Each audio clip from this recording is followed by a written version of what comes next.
We are live, all the right buttons pressed in the right order, I think. If you are watching this live and not in the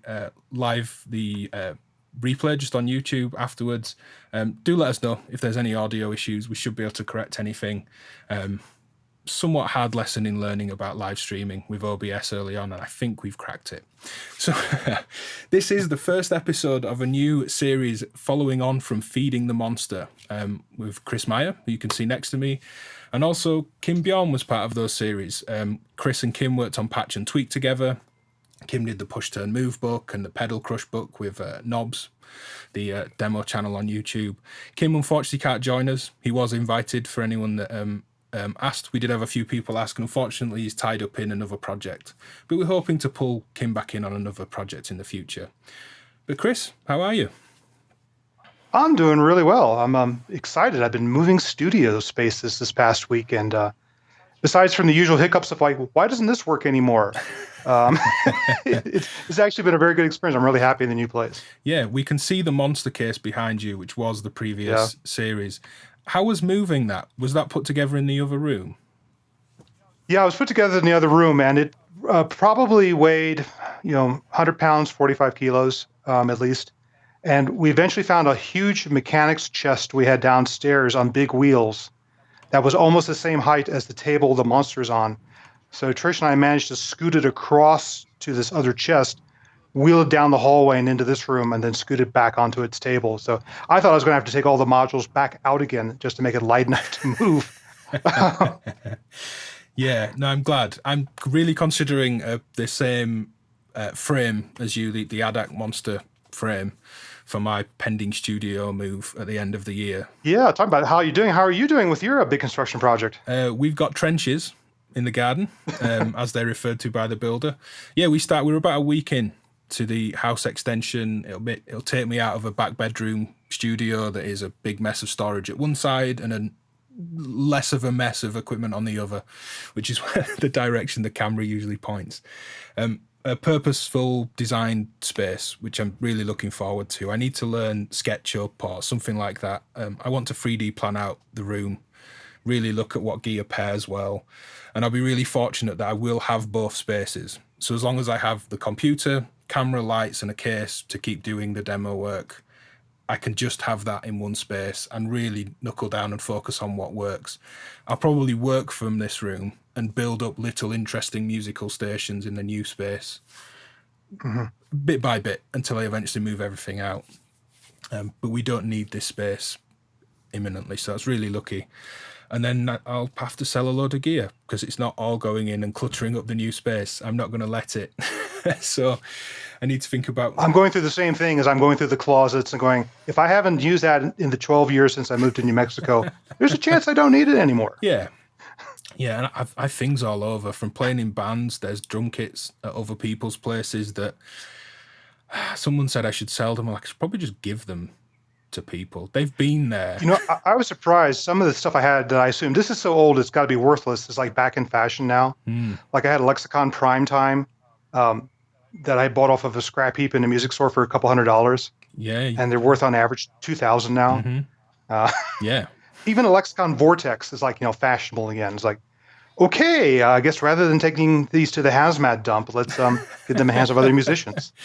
Yeah, exactly. And the place where one of my drum kits is, I was teaching out of there for a long time. They've still got all my gear. And I think if I turn around and say, hey, do you want to buy all that stuff? They'll say, well, do you want to maybe pay us a rental fee for you leaving it here for 12 months? Which would be worth the price of the kit. So I need to just decide where this stuff is going, maybe give it to the college that I used to work in, presuming courses are still running. I'll figure all that out. But we are monitoring the live chat for now. Once Chris gets focused on the case, I'll be watching the chat. So if you want to ask a question, as you can see, some people have. If you put the symbol at DivKid Video, it will highlight it for me, as you can see on screen. And I'll make note of any questions. Any that are on topic at that time, I'll just ask outright. Others I may pull out into a document and we'll ask them later. But there's lots of familiar faces. And I think lots of people looking forward to the stream, which is great. The Feeding the Monster stream was really good. I really loved it, and people seem to really like it too. So I'm hoping that we can kind of do these mini series of 3 or 4 episodes every few weeks, maybe, or every couple of months we bring a new series back round. Yeah, that's what this particular series came out of, is people during the Monster cast kept seeing my gigging case over my shoulder and saying, hey, how about doing a series on that? And it just so happened I was in the process of rebuilding it, taking everything out, rebuilding the power supply, new arrangement of modules. So I said, okay, let's hold off and let's do it as part of a series and have some fun. Yeah, and as you suggested in the Feeding the Monster series, pull that back round to Kim or myself. I may do a double-headed monster case. There's also the performance case that I was using last year that may be of interest. I broke that down on the Esoteric Modulation podcast, which is a really popular episode of that show. So maybe I'll do a live case one. We'll see. But we're going to do 2 of these Feeding the Tardis streams. The next one will be on Wednesday, and we'll both be posting links around very soon. And then the following Wednesday, a full week later, we'll have Patching the Tardis. Very much like the Feeding the Monster series, we'll close out on some patches, some exploration, some pre-made content that's nice and high quality, and some live streamed patches and sounds too. Yeah. So for anyone that's not seen, that doesn't follow Chris anywhere or myself and hasn't seen the link, this is what we'll be looking at today. The bottom half of a 12U live case, which is, we'll talk about power, which has changed, I believe, the case, mixing, note generation. What else have we got in there? Well, we've kind of broken into a few sections. There's what I call the live acoustic section, and the note section, the melodic section, are in the bottom half. And then the top half, which we'll get to next week, includes all the percussive stuff and also the effects. Mm-hmm. Okay. So, where would you like to start? Should we maybe talk about the case itself and the power first? Yeah, definitely, because we're going to be covering up the power anyway. This is a lovely case built for me by Ross Lamond using English Pippi oak. I just love all the details in it, and whenever I carry this through airports, I get all sorts of strange looks and comments about the wooden luggage that I'm carrying, which is pretty funny by itself. And the goal of the case was it had to fit into carry-on on an airplane. Previously, my live rig was a laptop computer, before that Studio 440, and 2 large cube racks that were 90 pounds, 40-odd kilos each, that I used to carry to gigs. And then when I got asked to rejoin with some former band members back in LA and play a gig, I said, I can't haul that out. I need something that fits in carry-on. And that was the core of this, is how do I recreate what I used to do with all that gear in modular and something I could take onto an airplane. It's lovely. I mean, fine hardwood, it's the weight of it. God, imagine if you really were traveling with it. It's not necessarily something I want to do. I've lugged around a hardwood 12U case. It's not the most fun thing, but it's beautiful, and Ross does such great work. Well, Ross was originally going to sell me a normal black fabric covered case, and it was going to be a lot lighter than this. I said, well, okay, show me what you have in exotic woods. And even though this was going to be a few kilos heavier, I just couldn't say no. And it's become his own personality. So, absolutely. Anyway, shall we open her up? Yeah, let's have a look. There we go. Into the TARDIS. Nice blue glow from inside. We should maybe mention where the name TARDIS comes from. It is a great title. It's a great tagline as well. But there is a short story to that as well. Yes, because when I took this out to LA and used it for the first time to play in front of a bunch of musicians who were not modular savvy, they were in shock when I had this small wooden case that fits in carry-on, and I opened it up, and here was 50 some odd modules with all these knobs and jacks and everything pre-patched, made all these sounds. And a few people made the comment that, it's much bigger on the inside than it looks like from the outside. And that is a common thing about the TARDIS in Doctor Who, is that it looks like just a small police phone booth from the outside, but it has all these rooms on the inside. So the name TARDIS got adopted and kind of stuck to this, because when you open it up, you can't believe how much is stuffed inside this thing. Mm. And you upgraded the power. Do you want to go into what it was before and why you upgraded, or would you like to just dive into what this currently is? Yeah, I'll do. I used to have an IntelliGel TPW 80 watt in the lower half of the case, and a pair of LB skiff boards in the top half of the case. I kept running into 2 problems. One, not enough power connectors. I started going over 20 modules per half of the case. And this is 104 HP wide, if people are curious. Yeah. to 22, 24 modules, 25 modules. It's more than that now. And you cannot get one power board with that many connectors. So I was having little daughter boards like the Pulp Logic off to one side. The other problem I had was depth of the case. It's already pretty shallow, skiff-like. And then whenever you have a power board sticking up, for example, the IntelliGel has a riser that sits above it, you cannot put certain modules over those places. So I really wanted to have a low-profile power system that also had many, many connectors. And I ended up going with the Constant Lab 0 HP board power system. The power boards themselves are really small, and I purposely put them underneath the shadow of these rails. So the tallest parts of the power supply are underneath the rails and not underneath modules. And that alone gave me a lot more depth. Yeah, I'll pull up the Constant Lab site. It's the same power that I have in a Synfrax case, which has worked really well so far. Sorry, let me close a window. It was birds. We were streaming last night with Heimbach, and Peter Blasser commented on the lovely bird song, and now you've got sirens. It was lovely yesterday. I should take this personally, I think. the contrast of the audible landscape in Bradford. But yeah, there you go. The small no HP power supply and the board power set. Those are also the filtered bus boards I have next to it. Yeah. And what's your experience been with the power so far? Has this been working well beyond? It's been working very nicely. I have a new module that I've been playing around with, the SynthTech E520 Hyperion, and it's 24-bit DACs, ADCs, on the input. They're very sensitive. And its input meters have different levels of noise depending on what case I put it into. It's become the power supply noise lie detector, I call it. And when I put it in some switching power supply cases, you'll see 4 or 5 pixels light up, which is about an 80 dB signal to noise ratio. And when I put it in the Munster frame, nothing lights up, except for maybe 1 pixel. And in here, only 1 or 2 pixels light up. So this is a much quieter power supply. And what he's done, he has these new filtered bus boards where he has a set of 6 heavily filtered connectors that he suggests you isolate your analog modules onto, and then other normally connected or filtered connectors for the rest of the board. So I have 2 of them in this case and 2 of them in the top half as well. I have 2 of his power supplies in this case because each power supply puts out 2 amps on plus 12, and the bottom half of this case takes over 1.9 amps. And it's just getting too close. Yeah, so I put 2 of them in here and isolated them.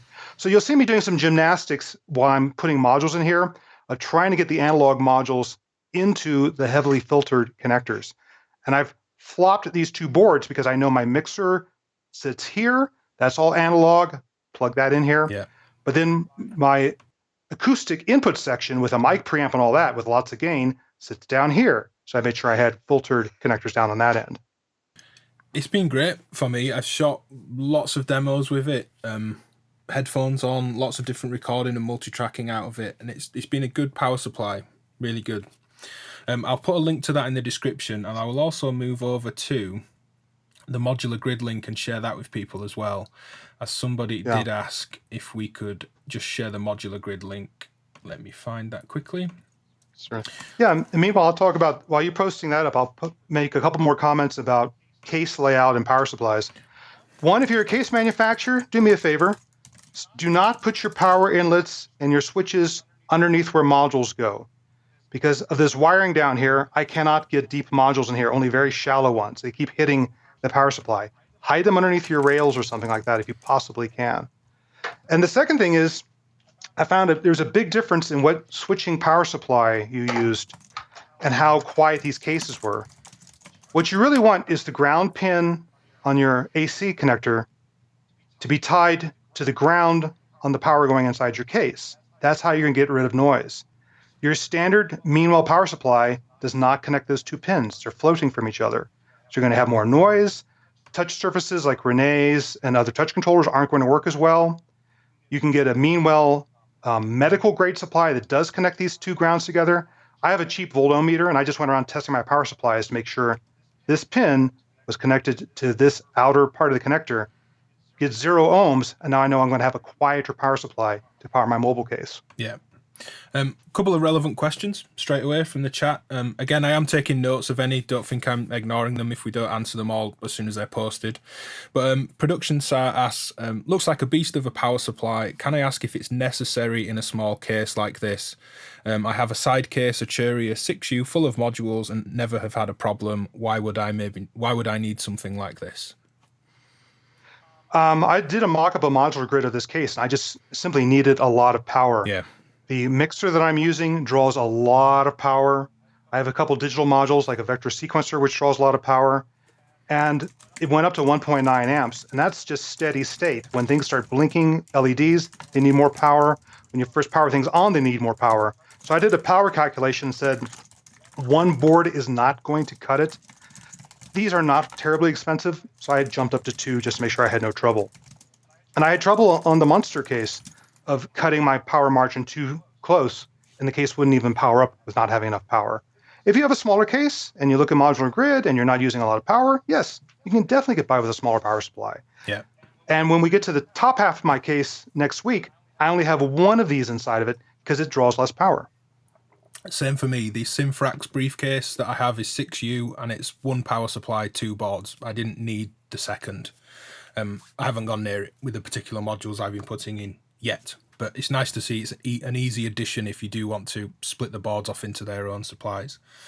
Another question that we had, DJ Free asked, do you check that 12U 104 HP casing as hand luggage? Yes, I do. I was thinking as you said it, you must have way more lenient hand luggage in the States compared to Europe, because I'm pretty sure you can't get a 12U. Well, there's 2 things. One, definitely U.S. airlines have larger carry-on sizes permitted than the European airlines and the British airlines. Although British Airways has pretty generous luggage compared to other European airlines. The second thing is there's a musical instrument exemption in many cases. Yeah. Is if you're taking a musical instrument on board, and this is the U.S. law I'm quoting, and there is room for them to put it somewhere in the cabin at the time you board, they have to take it. Yeah. Now, you might not want to get into an argument about whether or not they consider a modular synth to be an instrument, and I did have this discussion once with security. They saw a little mini keyboard, they were satisfied. But you'll also find that a lot of European airlines will have a musical instrument exemption. Just go to each airline's website, look up their policy. Some are more lenient. Unfortunately, I was going to come to Modular Meet Leeds and maybe even bring this over. And I was going to make sure I flew British Airways because I had more generous space. Other airlines don't. Yeah. I think the general advice for that with flying with any gear is get there early and tell the airline staff right from the off that this is your intentions of what you want to do with it. Even call ahead if you can. And I think most people are generally accommodating. I print out the page from their website, so I've got it in hand. Yeah, I found when it was a coffin-sized flight case that took my electronic drum kit that folded up with some additional MIDI pads and other gear, bigger than a flight case guitar, just maybe not a coffin for me. If anyone's seen me in person, I'm on the larger side, but a coffin-sized case. And it was fine. We'd pay a little extra for that because it was huge and really heavy, but just letting everyone know from the off made that quite a smooth experience. One point to touch on with power, I did reference the Feeding the Monster streams, which I'll copy a link in for you. Bryce, was it, that asked the question? I will find it as Chris starts answering and I'll copy the link in. But just briefly, what's the difference between, let's say, the Meanwell's linear power and the power that you're using? Is there a short version that we can offer now while I link the previous video? Well, in general, if you can get a linear power supply instead of a switching power supply, your system will be much quieter. It will also be much heavier and run much hotter. So that's the trade-off. And I had considered for this case maybe even moving to an external linear supply that I carried separately, but it just become too unwieldy to travel with. A lot of people do so-called hybrid supplies where there's a switching component coming into the case. Your power brick, anything that small is going to be a switching power supply. But they have analog regulator boards on the inside. The ADAC Monster frame, the way it normally comes, has that hybrid supply. The new dope for PS3 works that way as well. And this kind of distributes it. Switching power supplies are just going to be noisier, but if you get really nice bus boards, they can alleviate a lot of that noise. In the Monster frame, I have Genus Modu Libs low impedance bus boards throughout the whole case, and that's just a fantastic solution. But I've been very pleased with the new Constant Lab filtered bus board. They're much quieter than their previous one. And so far, I found that this really knocks down the noise in my case. Flying bus cables, that's going to be your noisiest solution. A nice bus board like this will knock down the noise in the system. Yeah. Excellent. I've also put the link in the live chat. It was the first episode in the playlist. We spoke at much more length about the power supplies in general and the specific one for the Monster Studio case. But let's get into modules. Where would you like to start? Yeah. First, I'm going to turn off the power and remove the power so no one worries about me getting electrocuted. You may have less questions about that as you don't have the bus bars. I still don't want to worry people. I appreciated everyone's concern previously when they saw those huge bus bars that I was playing around with. When I used to play live, in addition to having lots of samples and lots of effects, I always had a microphone, and I played various hand percussion, rattles, things like that, just to make accents, or I'd make vocalizations. So it's important for me to have an acoustic element to my modular case, just so I could have that human element and have fun. And the first thing I had put in, actually, was a mutable instrument ears. Let me go ahead and get up here centered here, because that's a popular version of the Music Thing modular microphony, contact mic built in, envelope follower gate. I had great fun with this. You could scratch this surface to get different noises. I had different things I put on my fingers, silicon boots or hard metal thimbles to get different sounds. I could literally hit the case and the contact mic would pick it up and send it throughout. And I thought, oh, this is great fun. But I pushed about as far as I could. I could plug an external contact mic into it, but I wanted to go bigger. So I waited until Bafaco finally came out with their second version of their instrument interface. Let me go ahead and get that nicely centered there. It has a full XLR connector for a real microphone, including phantom power. I normally use an AKG C1000 for my external mic in a hypercardioid pattern, which gives it a very narrow sound focus. You can go ahead and plug instruments into it. You can go ahead and plug contact microphones into it. You can even plug other instruments into it. Gain structure, different levels, envelope follower. It has its own attack and decay as well, already built into it, trigger and gate output.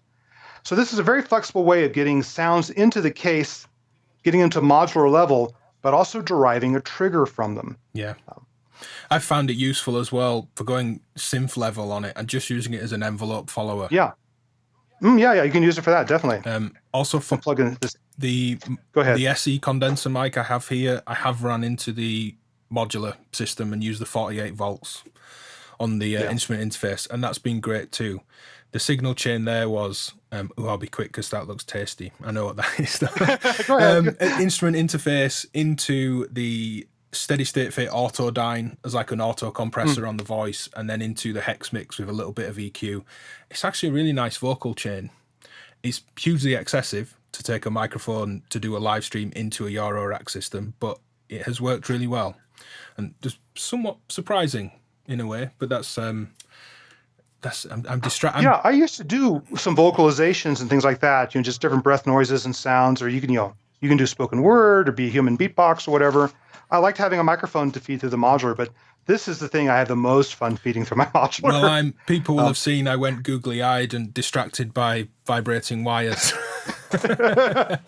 This is the smaller version of is it the Nano Garden from Folktech? This is the Nano Garden, the Folktech Nano Garden. They have a thing called the Resonant Garden, which is 4 of these sprigs are actually guitar strings of different gauges connected physically to a plate with contact mics underneath it. And then their alter spin-based effects unit with all sorts of interesting DSP processing inside.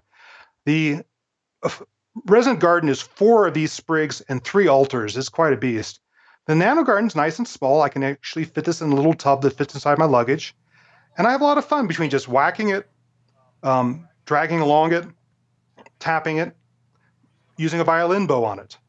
And then it also has built-in effects. I tend to use its echoes a lot, but also has a nice shimmer effect into it. So I can go ahead and whack something, and then it'll go ahead and ascend up an octave and ring out.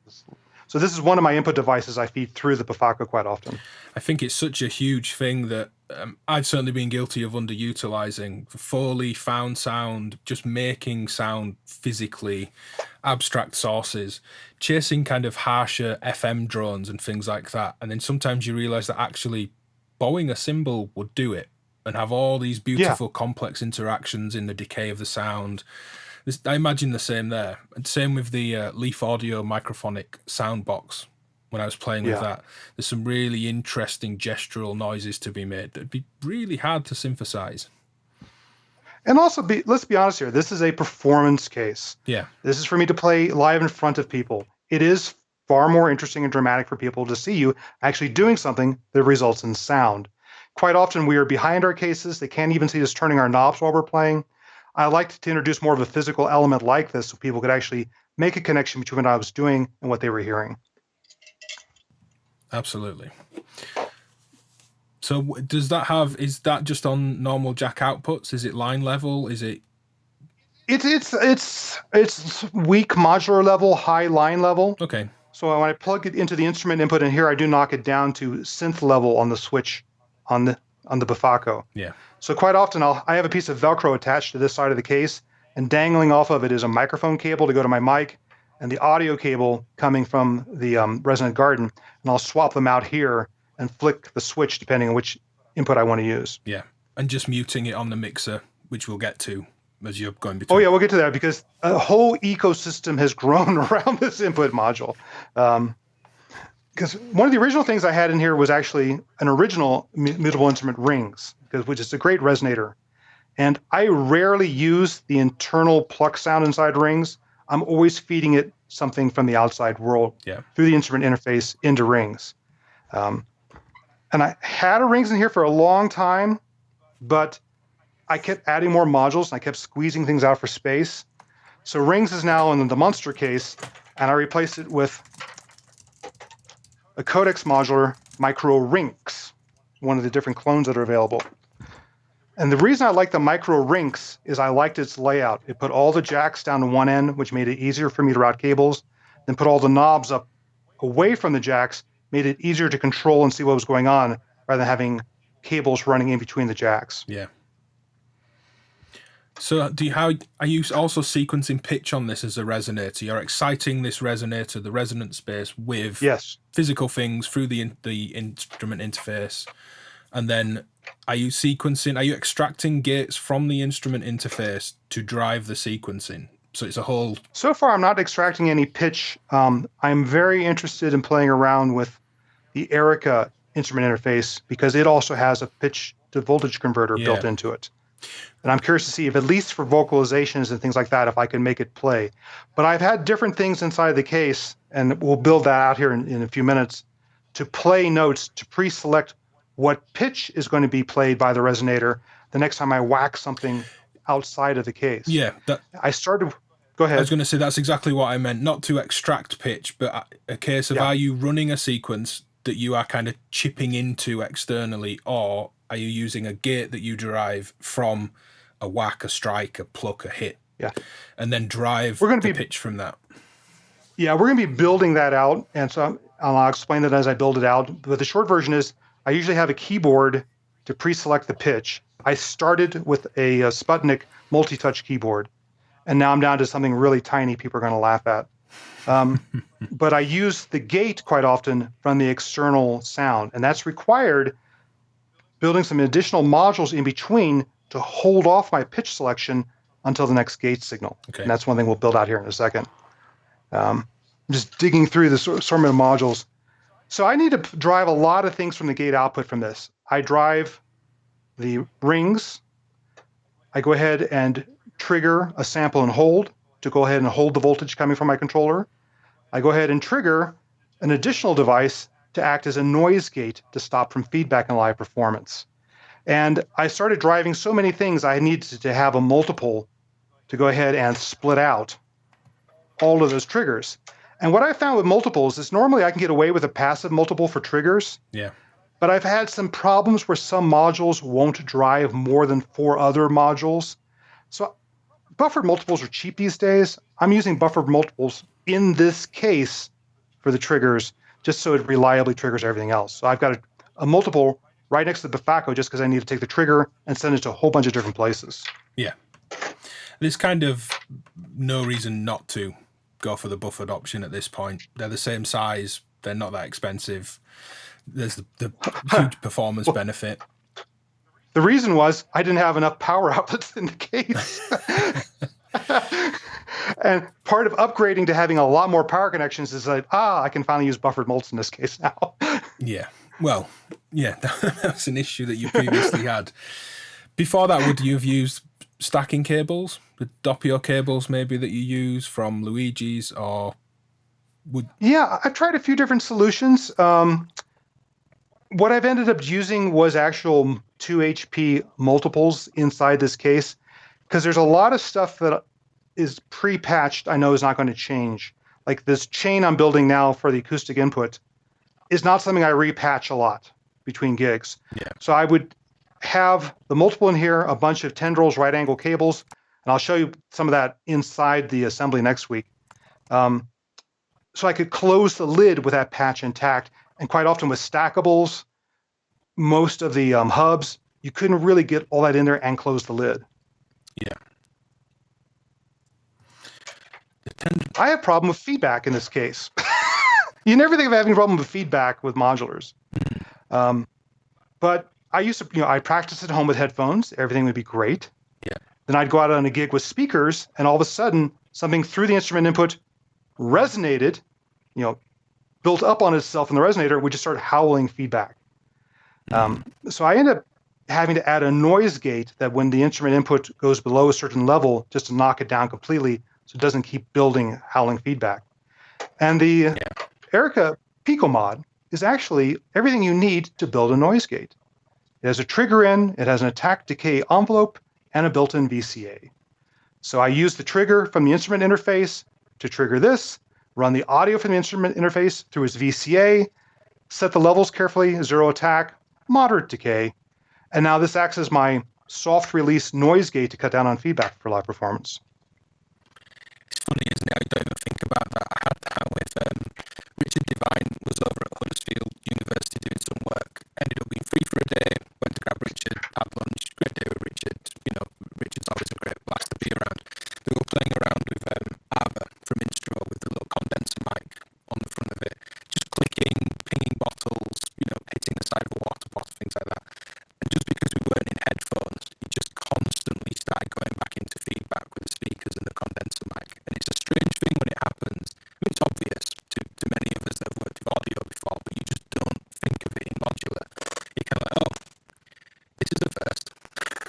I'm used to standing on stages and this happening, but certainly not with a modular system. Yeah, it drove me nuts. I was really having to ride the level on the Nano Garden, particularly since it has a shimmer reverb in it, which kept ringing out. And adding this has made live performance a lot easier. By the way, Ben, I don't know if it's just me or if someone in the chat can confirm this. Your voice suddenly has a chopper on it for me. Oh, does it? It may be just my local connection. If no one else hears it, I'll just deal with it. No, someone has just said, Ben, your mic is stuttering. Let me... Yeah. Now you're good. Oh, okay. Well, I'll speak loudly. I don't have anything on it. I do have some EQ and compression, but there's nothing. The compression's super soft. No, it's not like a timing issue like Soundflower got confused or something. Yeah, it's a really soft compression. It won't be that. Ben turned into Stephen Hawking. Let me know about any audio issues. Ben put some AM on his voice. That's it, Kyle. I was being creative. Yeah. Stop stifling my creativity. Fixed. Turn off the crush delay. Yeah, I don't have the Buffaco crush delay on today. I'm not going through the Euro system. That was funny. But that's good. Yeah, any of that, either Chris or the live chat, just theoretically shout at us. We can fix things pretty quick, hopefully. But I don't know what that was. Anyway, we're good. Cool, intentional, creative stuttering aside, you've got... So yeah, that was an unexpected thing about live performance feedback in a modular. And you can kind of learn to ride it like a guitarist does after a while, but this just made performance more foolproof to have a noise gate in the case. So I patched it in modular, of course. Yeah. Recognize this one? No, I never heard of it. Yeah, you've had this for a while. Well, a prototype of that for a while. Yes, it's been killing me that I've not been able to take it out on live gigs because I love it so much. As soon as I send it to you, like, can I use these? I've got performances to do. It's like, yeah, please don't. We're not going to tease it anywhere until a lot closer. It was killing me, man. It was killing me. I stupidly did. There was a 6 HP prototype, and I had it at a festival, which was fine because there was only Meyer Melodies and myself there. No one else really that into modular. But also at Modular Meets Leeds, I had it there, and I realised people were stood right over the case, exact kind of view as what they've got of your case now. I did a short performance, and they were hovering over, and as you do, looking at what was doing that and what was doing that, and then I realised after no one asked, and even they've been very tactful and knew not to bring it up, or they just didn't notice. It's like, I wasn't supposed to show that, and that was August last year. So, yeah, I nearly kind of, well, not ruined it. It'd been fine if it would have leaked, as it were. Almost quite exciting to think we've had a product leak, but yeah, very proud of Random Step. Very proud of Andrew. The circuit design's completely on Andrew, and he did such a tremendous job with that circuit. Yeah. Let me rave about why it's so useful for me. And by the way, you were chopped up again. We have no idea what's going on, but you're just being creative. Yeah. The way that Rings works is all the CV inputs are live. So if I wanted to pre-select a new pitch the next time I hit something, the pitch would take over the moment I change the pitch CV coming into Ring. So it would change the tail of the previous note. Same thing if sometimes I've had touch slide controls to change things like position. Well, that would happen live, and maybe I wanted it to happen on the next strike, as if I had struck a guitar string at one end rather than in the middle. So I needed to use sample and holds to hold off any of my controller changes until the next gate came from my envelope follower. And pitch is really, really sensitive to the quality of sample and holds. Previous to the random step, I had not found an analog sample and hold that worked sufficiently well enough to hold pitch. So I was using a hold disting just as a sample and hold to hold off my pitch changes until the next note. But then I was also using another sample and hold. I had a Dope for Dual sample and hold in here to also hold off other things such as changes to the position values or other things on rings. So it's lovely to have in one 4HP module a pitch accurate sample and hold, additional sample and holds if I want them, and built-in noise sources for the sample and holds to then go ahead and modulate or change parameters on other devices. So I love this little module. I'm so glad I can now share it with people. I have been assimilated by the Borg. Oh, there you go. It wasn't quite full Dalek, but I did get asked to read "We Have Come to Your Planet in Peace." Yeah, let me know. You're good now. In the chat. Odd. I can keep letting me know in the chat, and same to you, Chris. If I can change sound card, that'll mean a slight disruption for 30 seconds or something like that. And maybe a slight change in sound, but I can do it if it keeps happening. As soon as we mention it, it stops. Oh, it's sensitive, the poor thing. Yeah. It's shy. There we go. How to patch shy Already AM. getting bunched up cables down here, having lots of fun. Yeah, that's a funny one. The length of ribbon cables. I prefer them longer because I do have some deeper cases, and when you're on an angle on a deeper case, it's really frustrating when I can't plug something in. But then you end up with the nest behind is. You already see what's happening here. Yeah. And what I will do later, probably between episodes, is I may go back through this case and optimize the length of these cables. I don't want to take time searching through my cable bundle now, but you can see where this quickly becomes a mess. And it's lots of fun. Yeah. Anyway, finally Rings goes down there. Mm-hmm. And then to complete this chain, I found sometimes I wanted to use the output of the Rings clone straight to the mixer. And sometimes I wanted to use the original sound out of the instrument interface. And I was trying to find a way to split that or, do a crossfade in between them. So I had all sorts of really crazy cable situations going on. I don't know if you've seen these board brain splicks, these passive crossfaders, dividers, or whatever. They're fun devices. They're very useful. But for a while, was splitting the instrument interface. So one side went to the SPLICs, one side went to ears output went to SPLICs, and then I crossfaded between the two inputs using its little control here. But I was just having all sorts of trouble with impedance mismatches here. I tried just running things to the mixer, but a good level for rinks was not a good level for the mixer. Then I started running the rings in stereo. So I just solved the problem by adding a really interesting little module from Noise Engineering called the Sync Differno. And what it basically is, it's an intelligent mult or set of attenuators. Each input goes through its own attenuator to its output. If you don't have anything plugged into the connection below, it will copy that to the connection below and give you a separate attenuation for a separate output. Or you can go ahead and break it, plug something new into 3, and you've got a brand new attenuator for 3.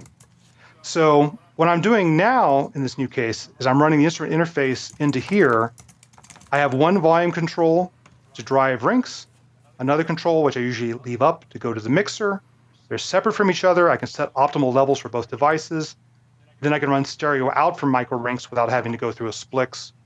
And life is good. And meanwhile, I still have 2 more attenuators down here. And I always need attenuators in this case because a lot of modules don't have CV attenuators on the inputs.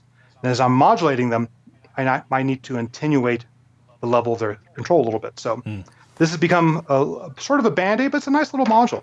And it's solving a very specific problem for me.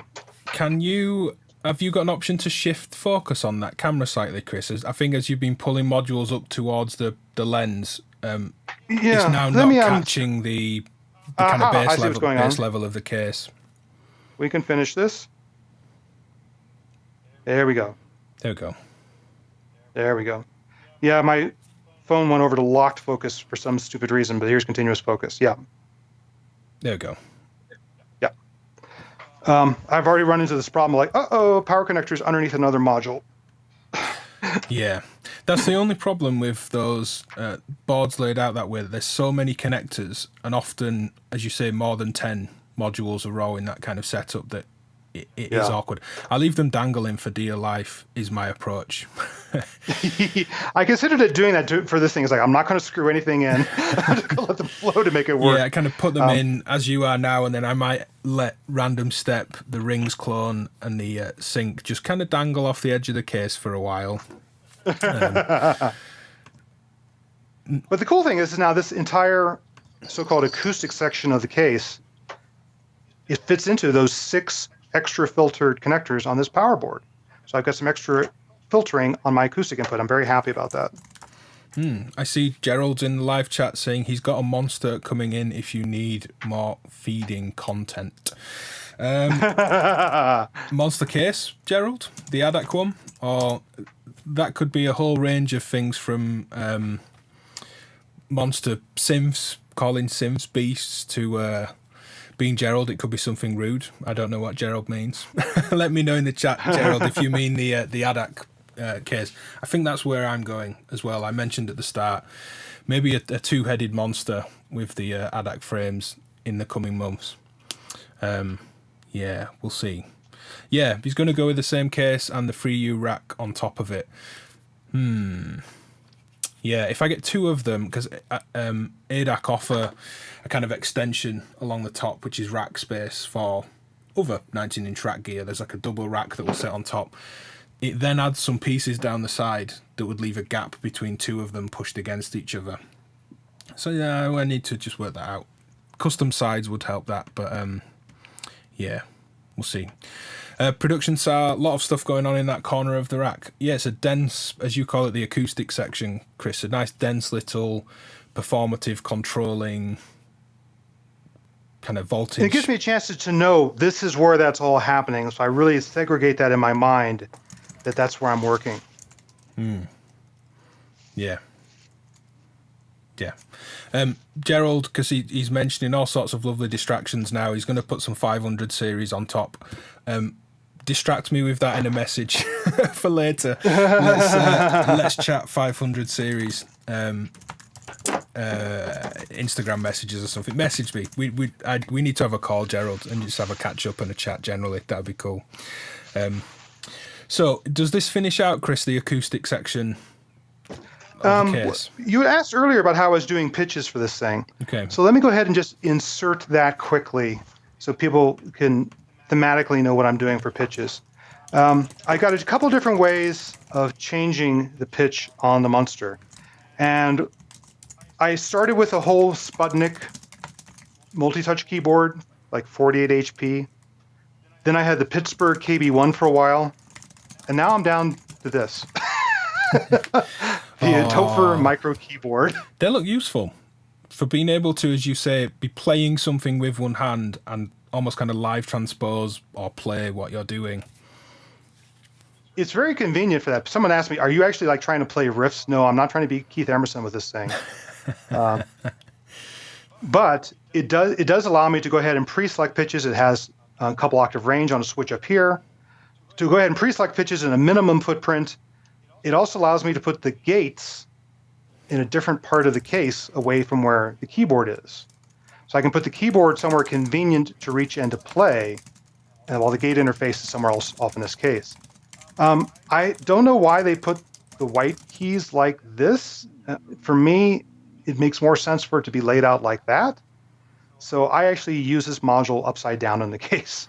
I think the opposite. For me, how's the... I guess because I'm right-handed, I want to play like that. Yeah, I guess the angle you're coming in at. Yeah. I mean, if I was thinking in terms of left hand playing bass lines, I guess I'd come like that. Yeah.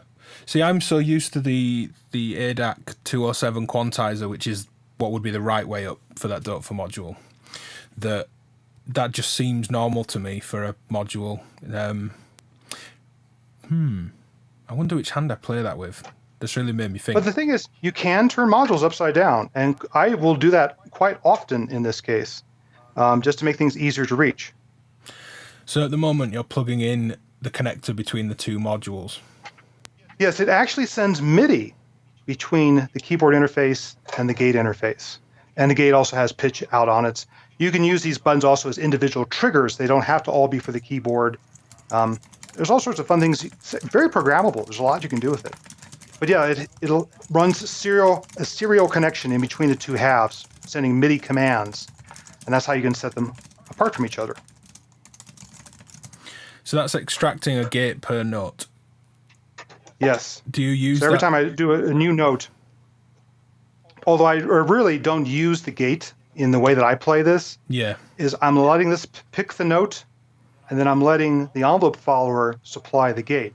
Yeah. So the way I'll patch it is that the CV out from the keyboard will go into the random step to get ready to hold the new voltage. Then when I hit something externally, the gate says, okay, capture the voltage coming from the keyboard, pass that on to Rinks. Yeah. That would make sense. A 1U version would be nice of that keyboard, marked Modular said. Yeah, I agree. Having it kind of the right way around would be nice. No 1U, unfortunately. And then you'd have to debate IntelliJ or Pulp Logic, or both, and swapping panels, I guess. But I agree that, that would be really cool as a 1U strip. Yeah. A brand new addition to this case, because I was missing something, is when I did have the Sputnik keyboard and then the Pittsburgh keyboard, they did have arpeggiator functions on them. So I could go ahead and latch a series of notes, like notes in a chord, and then every successive strike on my acoustic input would cycle through the different notes in that arpeggio or through that chord. And particularly when I have rings, say, in 4-voice mode and things are ringing out over each other, you could have a lot of fun just creating this cloud as if you're plucking a harp or something like that. But I was missing that. So I do have a full-blown sequencer in here, and I can step the sequencer externally. But then it got really kind of messy because I was also wanting to use the sequencer running off of the same clock as the rhythm section. And so I ended up just recently getting this brand new Vox Digitalis, a little 4 HP sequencer from Noise Engineering. And what I like is it actually has nice displays for the step and the note. So it makes it very clear what you're dialing in when you set it up. Great for live performance. That's good. So are you completely presetting those sequences, but obviously then playing and influencing their rhythms live? Well, what I'll do is I'll depending on the song, I improvise. When I play with others, I improvise. When I play my solo material, I've got it planned out. I'll go ahead and re-edit the sequence depending on what I need it to be. I'll check what key is this in, minor, major, what are you diminishing anything? Then enter those notes as a sequence and then step through it externally. Just got this, haven't had a chance to play with it much. I'm going to see if I can maybe make this part of the demo for patching the Tardis. That'll be cool. I'd like to see it. Yeah, that's the plan. We'll see if it works. So that's that's another thing that the instrument interface then has to trigger. So it's triggering the sample and hold, it's triggering what's in essence my noise gate, it's triggering rings, and it's triggering the Vox Digitalis sequencer. So that's the reason I went with a Meleco performance buffered multis. He added a switch to it to engage or disengage the bottom jacks. There's been times when I wanted rings to stay on the same pitch, but it keeps striking whatever is external. So I'm looking forward to playing with being able to disengage the trigger for rings without having cables flopping around, and then re-engaging it when I want to start re-triggering it. So things to play with. Yeah. All these talks of keyboards, it never released, but Twisted Electrons had a dual octave keyboard in about 1618 HP, I think it was. I know. I was looking for that. That is it on their website? Maybe not. It may be on Modular Grid. Yeah, it was definitely one of the things I was looking for. Let me see if I can pull that up in the browser while you're screwing in modules. Twisted. He's going to float for a little bit because some stuff has to go in between. Okay. But I don't know if there's any more questions on the acoustic section. I know it's kind of a strange way to start to talk about modulars, but that no. I kind of treat this as an instrument that has four voices. It has the acoustic section, it has the synth voice, which can be two oscillators independently. It has the percussion, which is in the top, and it has sample playback for ambience beds and things like that in the top as well. So that's kind of like that's the four parts of my orchestra. Yeah. Just quickly, as I found it, there is the keychain. Couple of nice things it did. There was a clock, so it would arpeggiate octaves up and down, CV gate, pressure outs. Yeah, nice thing. I was definitely looking for that. I would have used that at one point. I couldn't find one. Maybe a little big now for the how the case is. There's a question in the chat. What do we mean by monster? If we keep saying monster, we're referring to, and I'll put a link in as I finish talking. We did a series prior to this called Feeding the Monster, a company by ADAC or ADAC, ADDAC system. They build a monster case, a big case, and that was the studio case that Chris has. We'll maybe see it behind him later once we've filled this case out. That monster case. So we did a Feeding the Monster series where we built up the case, talked about power, the module selection, grouping modules together, getting everything to talk to each other really well, and then some patches as well from Chris. So this is very much a follow-on to that, and the references to the monster are going back to that ADAC monster case. So I'll put a link to that in the chat, and also the playlist link for the Feeding the Monster series too. Cool. Yeah. So that's the acoustic voice. Shall we start building out the synth voice? Yeah. I'll grab links as you start that one. Yeah. So I want to be able to change things quickly live because I like to improvise. So I like the idea of being able to quickly retune my oscillators or do octave switches or go ahead and repatch stuff on the fly. I mean, I have a nice vector sequencer we're going to put in last tonight. We've got this mini keyboard. I've got the second mini sequencer. I also want the ability to have those maybe transpose what my voice modules are doing. So I've kind of built out a little bit of a voice chain as well to allow me to really treat the CVs going to my oscillators. So we're going to start building that out. The first part of that is make sure this focus still works the way I want. Yes, continuous, yay. Clavis Caltrans. This does a couple of different tricks. One, it has an auto-tune routine where if you go ahead and patch the output of this to the CV input of your oscillator, and then in the output of your oscillator, preferably a square wave I found, back to its calibration input, it will build a tracking table to try to make it track evenly across multiple octaves. So that alone's very nice. And I use that to go ahead and tune the two main oscillators in this case. But the other thing it can do is it can do semitone and octave transposes just by turning these encoders. So you pick which channel you want to change the pitch of, and then you can just do very quick octave transpositions, or maybe just count like 7 clicks and you're up a fifth, for example, on the oscillator. And I can do that for every channel. So I will also use this to quickly retune the oscillators, either to set up for a song or in the middle of a song, do some octave changing on it. It's also come in handy to go ahead and throw the rings into different octaves. So I run CVs for my 2 CVOs, VCOs, and for the rings through the Caltrans so that I can go ahead and calibrate the oscillators, but also do quick transpositions on them.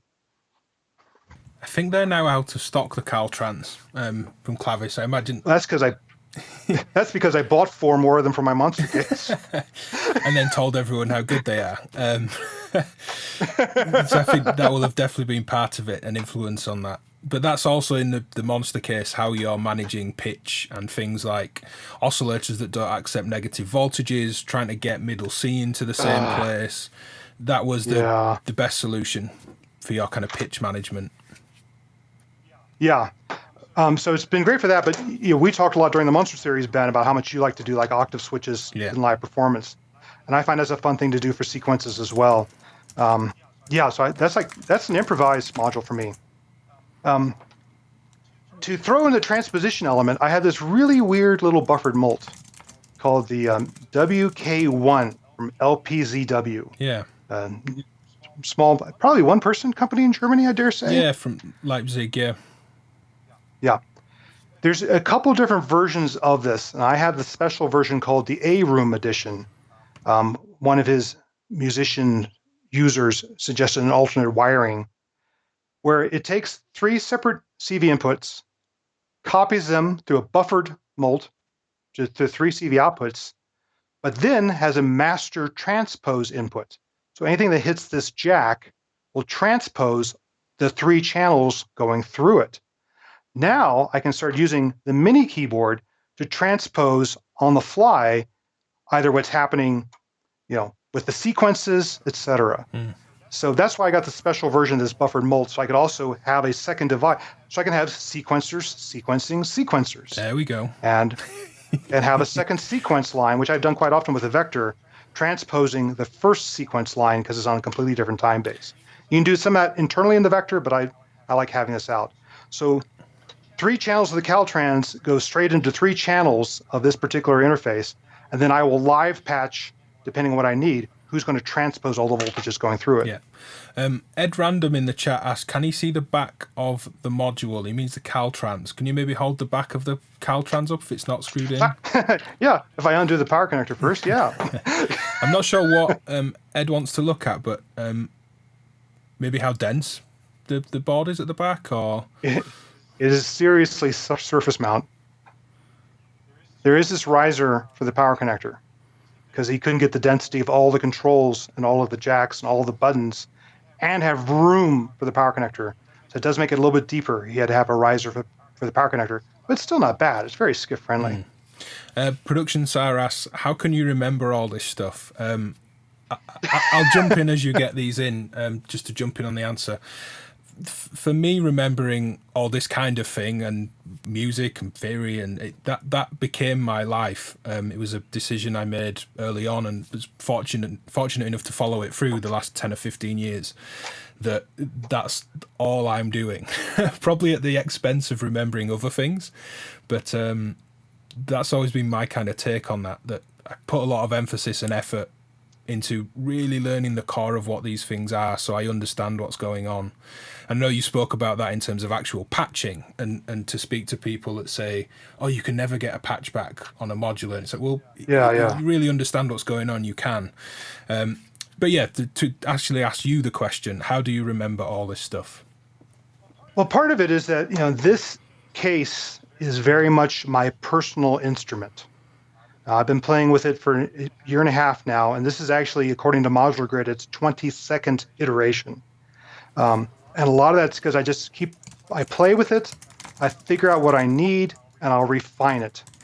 Change out a module, add a module, just to make live performance easier. And you'll find that I'm adding a lot of modules that you could just patch that live. Yes, I could. But by having dedicated modules, I don't have to think about them. They're already patched, and I just have to go turn a knob to get the change that I want, rather than saying, oh, let me repatch this together, and now I get the change that I want. So a lot of this extra density of modules is so I don't have to remember what I need to do to execute a particular thing. I've already got the modules. I already have a lot of it pre-patched. I just say, oh, yep, that's the transpose input for everybody, rather than going, oh, do I have an adder? What do I have in here during the middle of a performance? And because this is my live case, I keep refining this over and over again to where I know where everything is almost in the dark, and it does what I need it to do. And that's something I kind of want to point it out up front.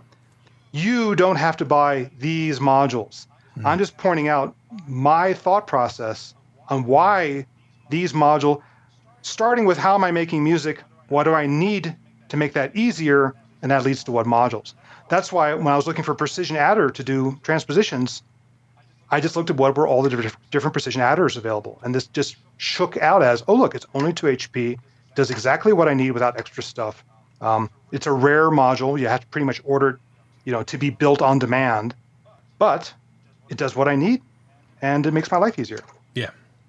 And that's what I'm more interested in when we have these kind of conversations. And I completely trust your judgment as a friend, someone I've spoke to a lot, however you want to look at the relationship. But if you said, oh, this module's great, take the Pico mod, this is how I'm noise gating my live input, I would take that as gold, and that's a good way to do that. But I'm more interested in the process of, why did you need to noise gate that? And why are you having to hold pitch compared to how you're then controlling it between both hands, one doing pitch, one doing rhythmic stuff or hitting a surface? It's those concepts that I find generally more interesting than very specific modules. But at the same time, trusting that you found the right thing to do the job because it's in the case. So it's kind of a mix of the two. A lot of the things like the sample and hold, the mod for the noise gate, those came out of failures during live performance. Going, oh, this doesn't work very well. I need to work around that before the next performance. And then going and research, okay, what module is going to solve this problem I just had on my most recent gig? Yeah. Problem solver modules. That's kind of where I'm coming from with the modules that I've been involved with. Mutes, oct, random step, things that will come maybe before the end of the year. The next one, there's certainly nothing for a good few months from me, but all the ideas kind of come from problem solving and things that I think could maybe artistically be approached differently, or that's the kind of interesting side of modular. A couple of questions. Is there a patch and tweak too? Will you and I write a book together?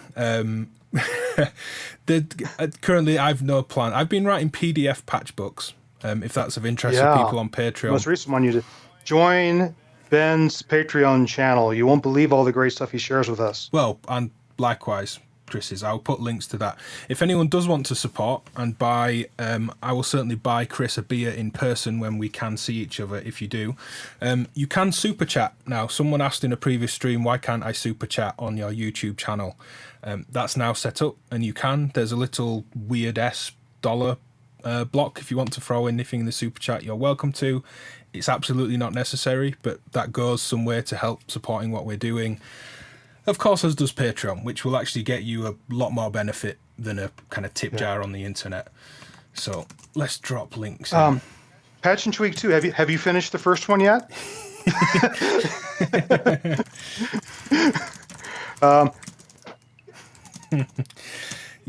We've been very pleased with the great response to patch and tweak. Yeah. We'll see what comes in the future. As far as Ben and I doing stuff together, I really enjoy working with Ben. When I got back into modular a few years ago and I was looking at videos, Ben's videos are the ones that struck me as like, okay, he knows what he's talking about, rather than just unboxing and tweaking a knob going, oh, look what it just did. And Ben also knows music in addition to knowing how modulars work. And that's what attracted me to him. And that's why Ben and I are trying to find more ways to work together on streams like this. We've been doing my cases, but I hope we're going to do some of Ben's setups in the future and come up with some other ideas of working together and sharing patches. Yeah, we're thinking of maybe a Patreon exclusive that's a bit more regular, maybe a monthly thing, pull in both kind of groups of Patreon supporters, have them involved with the process. And these mini-series too, I think we'll flip it after the Feeding the Monster, which is the case behind Chris. If I pull myself out of the stream, that's most of the monster case. And this is the Tardis, the performance case. We could maybe flip it back on me as well. Okay. I don't know what we'd call the stack I've got at the minute. If we do that before I move into the new space, the mess of cases, I don't know what you'd call it. I'm on a Babylon. If anybody's seen Junkie XL's stack of low-cost dope for cases, I have a somewhat smaller version of that going on with other cases around it. Yeah, but I need to get into... Steve Roach has a bunch of the low-cost Dofer cases as well. Well, the thing was, I've got one with a PSU 3 in, which has been fine. Those dope for PSU 2s were good power supplies, and it was a case of I need more space, I can just put another one on top. I can still then pull them out as instruments. For a while they were separate, although they were stacked up as a kind of studio system. I could think, all right, I'm going to go see Matthew Shaw and he wants me to do some percussion stuff, I'll just grab that case, as opposed to them all being kind of briefcases and travel cases that then wouldn't stack. So yeah, thank you Quantum Space for the super chat. He's very vocal in getting super chat set up and very supportive. Yeah, he's a great supporter. We really appreciate him. Yeah. PS2, by the way, linear power supply, so it's going to be very quiet, but it's also going to generate a lot of heat. Have you had issues with heat in your studio, Ben? Yeah, if anyone saw me borderline passing out yesterday, it might have been. In fact, I think it was production side who's been asking quite a bit of questions here, said, Ben, stay with us. I was definitely suffering yesterday. It was a warm day in the UK and gear wasn't on and I wasn't using the modular well in the stream, but it had been. And this room, it's great insulation. Whoever built this house 70 years ago did a great job of just this room. The other bedrooms don't do it as well. Insulating heat. Holds it in, huh? Yeah, which would be good for the general, building of a house, but not at all. I just cannot get the heat out of the room. So yeah, they're hot, and there's maybe 6 of them, those PSU 2s, when I've got the whole system on. So yeah, it's an issue. It's definitely an issue. Okay. Any other questions, or shall we get back to the voice? Let's get back into the synth voice. Okay. So the main purpose of this case, and the reason it was built out initially, was to be a percussion case. Because the way I used to play with people in LA and the way I play with a lot of people nowadays is I act as the drummer. So that was the focus of this case. But I also used to do ambiances. So I wanted the case initially to do at least a drone. So I could have like an undercurrent or something like that. Well, as time's gone on, I've been asked to go do more solo stuff. And I realized I couldn't be just percussion. I wanted to also have a synth voice in here as well. I could sequence and add a melodic element to my percussion when I'm not playing with somebody else. So I've been trying to put together a very compact, very flexible synth voice. Not necessarily the oscillators that I drool over inside my monster case, but something small that's going to give me a very wide variety of sounds so I can really change the character of this case from song to song. So the first oscillator here, I'm probably going to surprise some people, is actually a micro braids. And again, I have a full-size braids as well. They used to be over in the big case. Just because it has so many algorithms. Yeah. I can change it between doing noise, percussion, sound modeling or physical modeling, synth voices, vosim stuff. Some people have asked, why don't I have a Platts in here? Because this has more sounds in it. Platts arguably sounds better. It has another CV input to it. It has more control in the front panel. I mean, Emily did a fantastic job with it. But this is in here just because one song I needed to be like a Tuvian throat singer, so I put it on a vosim patch. Another song I want a deep analog sequenced bass. Okay, switch it over to like the COBOL emulation of its analog oscillators. Another one, I need drums. Switch it to the drum emulation. Another one, I need noise, like the telecom noise at the very end of this. That's why that's in here. Funny thing about this module, it is very heat sensitive. It turns out that if I turn on this case, tune my oscillators, walk away, come back a few hours later to play a gig, it'll be as much as a quarter tone off. So that's a bit of a warning, and that is also leading up to some future modules I just added to this case to get around that problem. Is that the original? Yeah, microbraids. Is that the original braids too, or just that micro clone that's sensitive to heat? It's just a micro clone. It's the old micro clone. No, I mean the heat. The issue with the heat, is that just on the micro version, or is that in the original? I think as well? I haven't used enough of them. I never noticed it with the full blown one. This is the microbraids version 2 board that got over the noise issues. But yeah, I'm surprised how much this one will drift pitch wise, and I don't know why. And I haven't played with enough other clones to know if it's just unique to this particular design. Yeah, the screen actually, I think, is a good thing. You know, a lot of us want to get away from screens, but for that, when you really do want to change from a drum to a folder to FM to noise, just having it tell me it's in FM. That visual confirmation. It's in fault, rather than going, all right, fourth green LED down, which is a nice interface. Yes. It's lovely to play with, but it takes any element of memory away to just look over, all right, it says kick. I don't want a kick. Crank over to clock noise, or, as you say, that some of the vocal stuff. Just a reminder, when I would do 2 songs back to back, just glancing, I haven't set up braids yet, you know.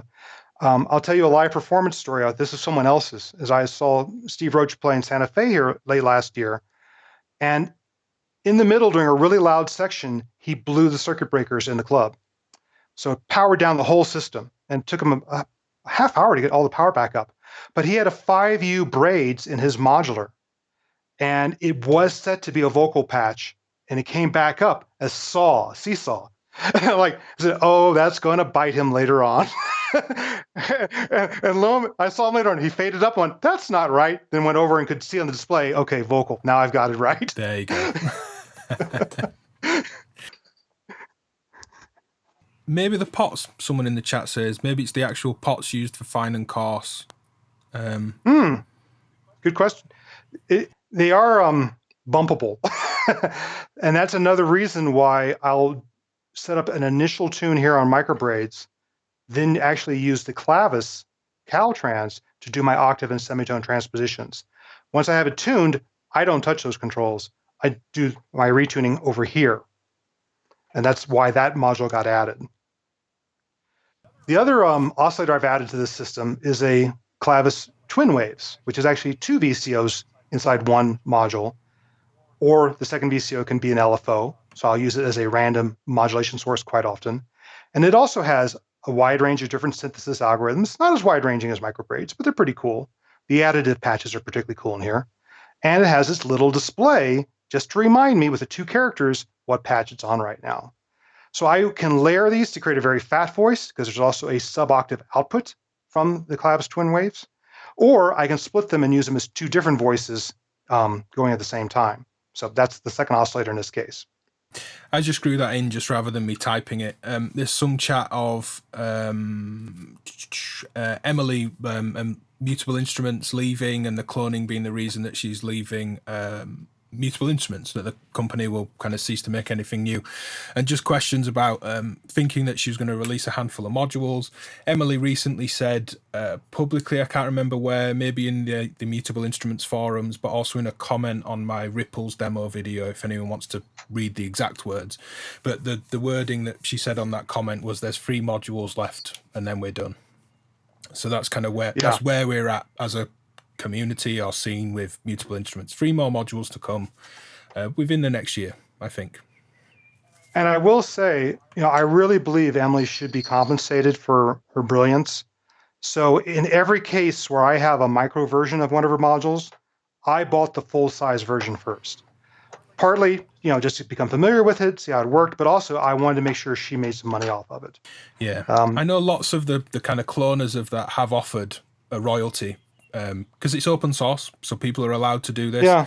And she's always turned it down. And I think in some cases, I don't know if she's requested it or by choice of the people making the clones, they decided to pass what would have been the royalty percentage onto a charity instead.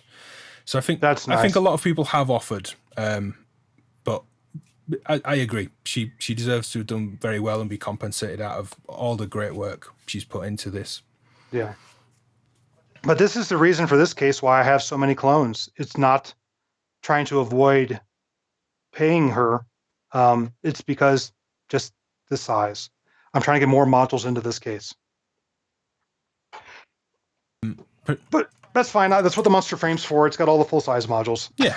It's completely understandable to put the smaller ones in. Production Sarah asked, again, just to save me typing, although it's a little unrelated, will you grab the next module, Chris? Is it free new modules or reissues of old? I don't know. We did have the 2020 version of Ripples. I'm not sure if the free ones before she's finished are kind of similar remakes or updates, or if they're all entirely new. I'm not sure. So let's talk about tuning a little bit. Mm-hmm. I do have problems with tuning in live performance. Braids, drifts, rings, depending on how you have the structure set up for a particular sound, it can shift where the parent dominant note is. Particularly if you have it set to be very noisy as well with a lot of high content. So I have always had a tuner inside this case. For the longest while, I had an L1 tuner off in one corner. And what I did was I hooked that up to a solo bus from the mixer. So I would take one of the oscillators through, solo it, then see what the tuning was on the L1 so I could go ahead and tweak the tuning.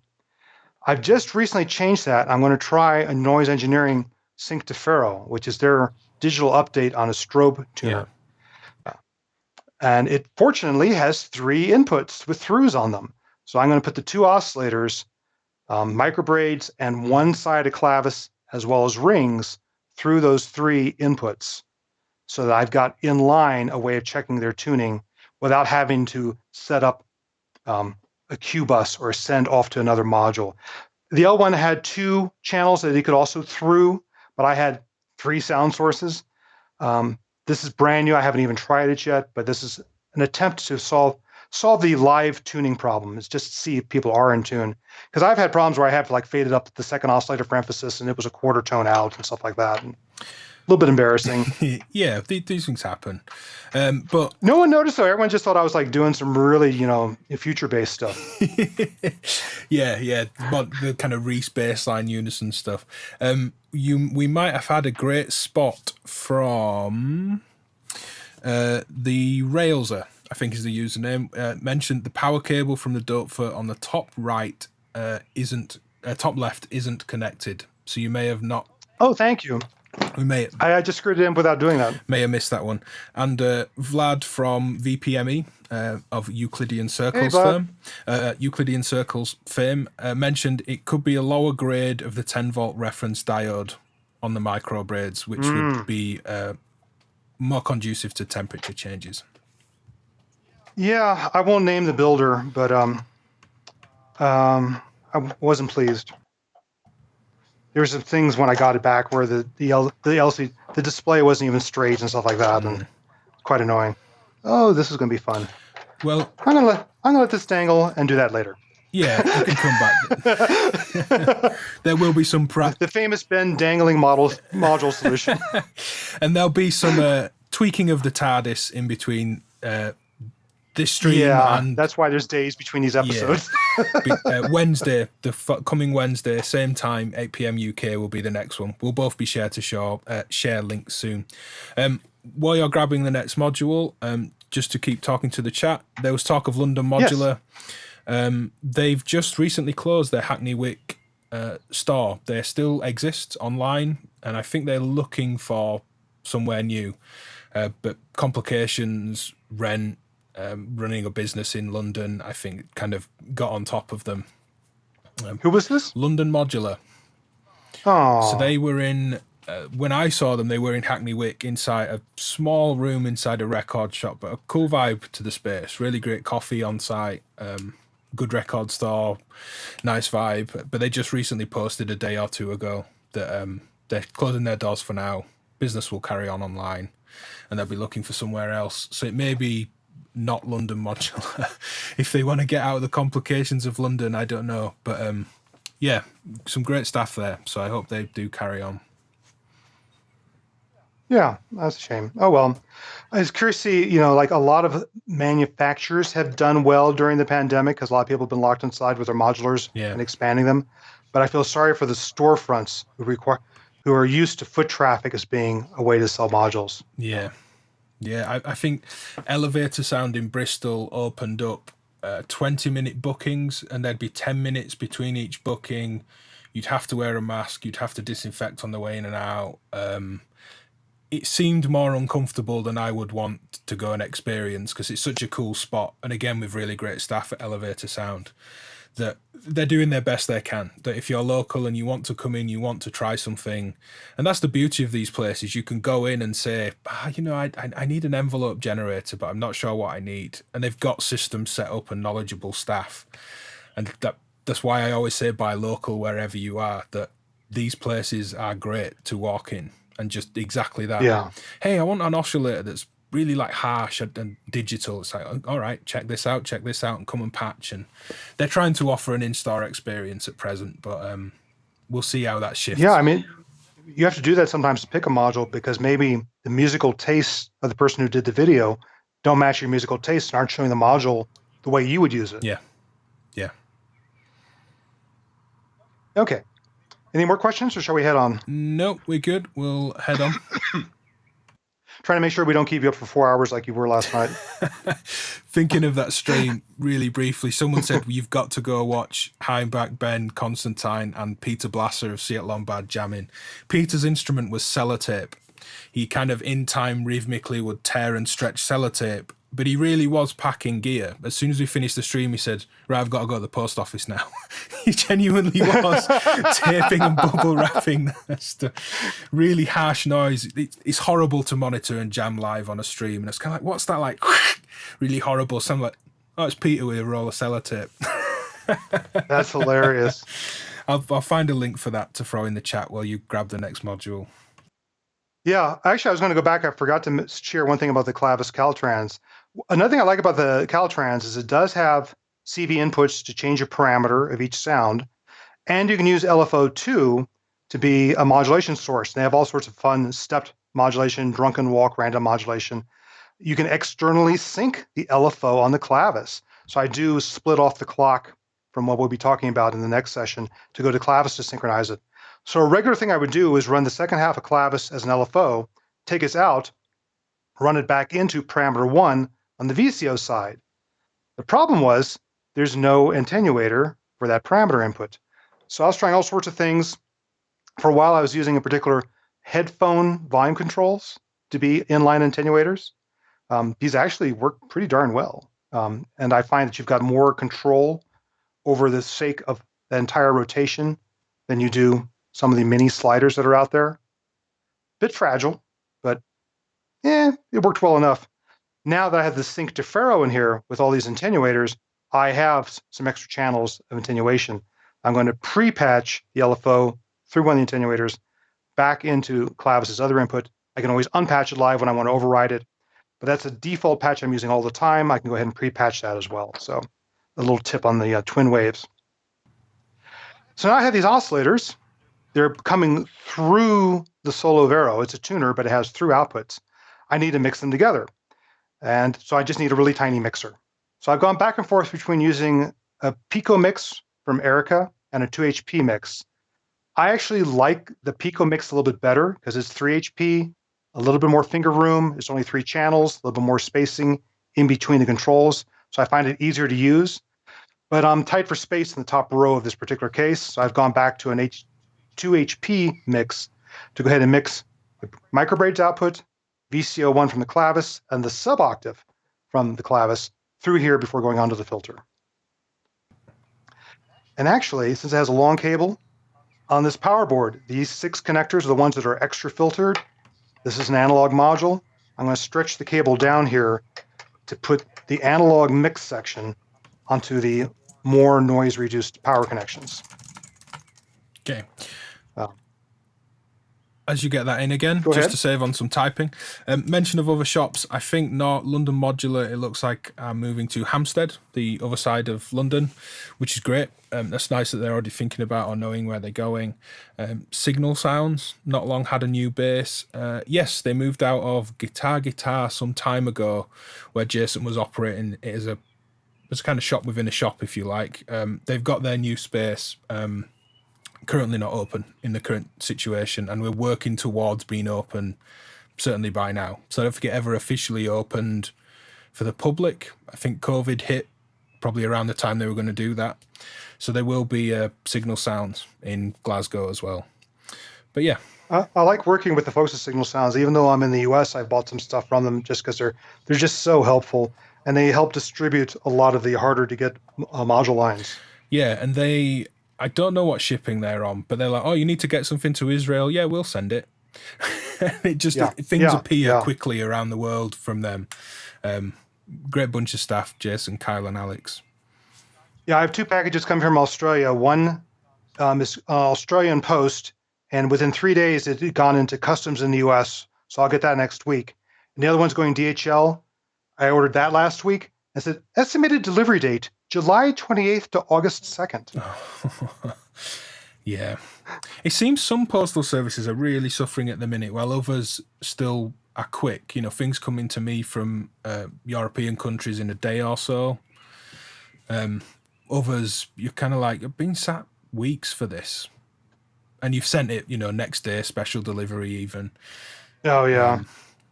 But there's some stuff I've gotten in a few days from Europe, so it is possible. And this just was 2 different carriers out of Australia and massively different delivery times. So we're all learning. So I need a compact filter that can take on many personalities in this case. Because sometimes I want to do Berlin School stuff, so I want kind of a 4-pole low-pass sound. Times I'm doing more acidy stuff, so I want fewer poles, more squelchy sounds. Maybe I want a bandpass filter, particularly if I'm doing vocal format type stuff. So for this case, I just really love the IntelliGel Polaris. It's a nice sounding filter. When I first played with this at the NAMM show, it was one of those modules that as I kept going through all the different filter modes and the different pole combinations, I just kept smiling. It just kept making sounds that I like. He also has a nice input drive control that can go into overdrive if you want to go ahead and distort the input purposely. Mm-hmm. It's a nice small footprint module. And for those who are new to modular, I recommend getting something like the Polaris as your first filter module, not because it's the best filter ever made, blah, blah, blah, but because you get to try out all these different filter modes and different poles, different numbers of poles of filters to get an idea of what you like for your music. Then you can say, okay, obviously I'm very much into the 4-pole low-pass filter. Now let's go look at those, rather than having to buy 5 modules and seeing which one you like. Yeah, question in the chat. They just say, sorry I missed the first hour, but a lot of tiny modules in this case. Is it a pain to fill and fit the power? How are you finding it? It doesn't look too bad. I mean, it's not super simple either because they're not all 20 HP modules, but okay, generally? Yeah, I'm finding this is the first time. Well, we're going to claim I did a test fitting. Okay, I'll admit it. I did a test fitting. But this is essentially the first time I've tried putting together these boards, but I'm loving it because they are lower profile. I have a dedicated board for top and bottom. The other boards I had would rise up. Some modules couldn't go over the board because they would clash with each other. The connectors were spaced further apart, so I had to really reach to get to some of the connectors. So far, I've been very pleased with these new Constant Lab boards with so many connectors on each one, and a very low profile connectors coming off to the sides rather than straight up. They're definitely made for skiffs. I've been very happy so far. I'm doing some stretching here because I'm going like, well, analog filter. Let's try to get it down to these extra filtered analog connections down here. Because I also know my mixer's down here, so it's not going to take up too many of these extra power pins down here. Yeah. There we go. So Polaris has been very, very useful. I do have a second filter in the case. I wanted it to be on this row, but I couldn't fit it in, so it's actually in the other half of the case. And frankly, I've used the other filter most often for filtering samples and stuff like that. creating weird swoopy stuff. I do occasionally use the bottom of the part of this case in 2-voice mode, but I've been able to get by with using quite often one of the oscillators straight with one of its algorithms, and then filtering the other oscillator through the Polaris. It's a really nice thing that I feel like I don't do enough of mixing filtered and unfiltered sounds and different filtered and unfiltered sounds. So as you have there, 2 oscillators, maybe one is filtered, maybe one isn't, maybe one's in an entirely different additive digital mode, and then stacking them back up. I had a great demo.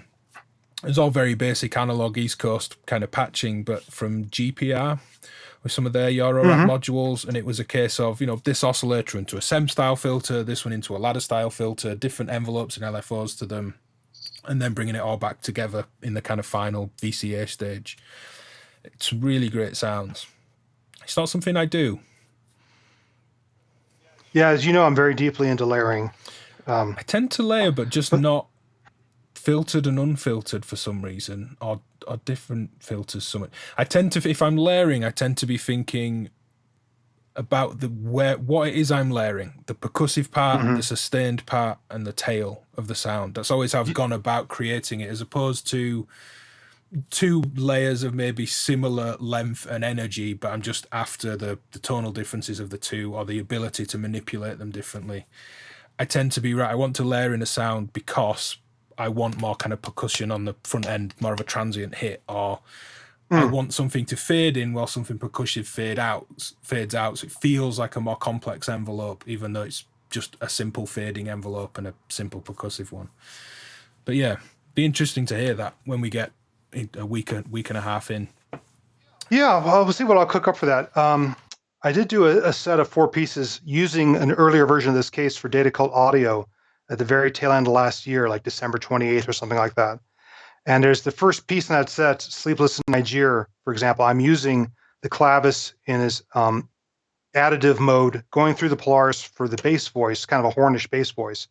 But then I'm using a wavetable out of the microbraids with a really short envelope just to create a really crisp, metallic, but changing in timbre sound. That was a case where I was using a filtered and unfiltered sound.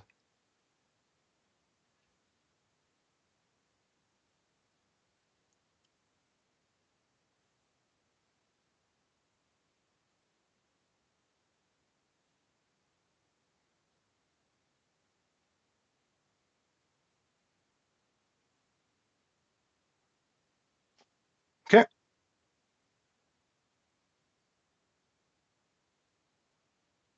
Yes, talk about a crazy pace every week.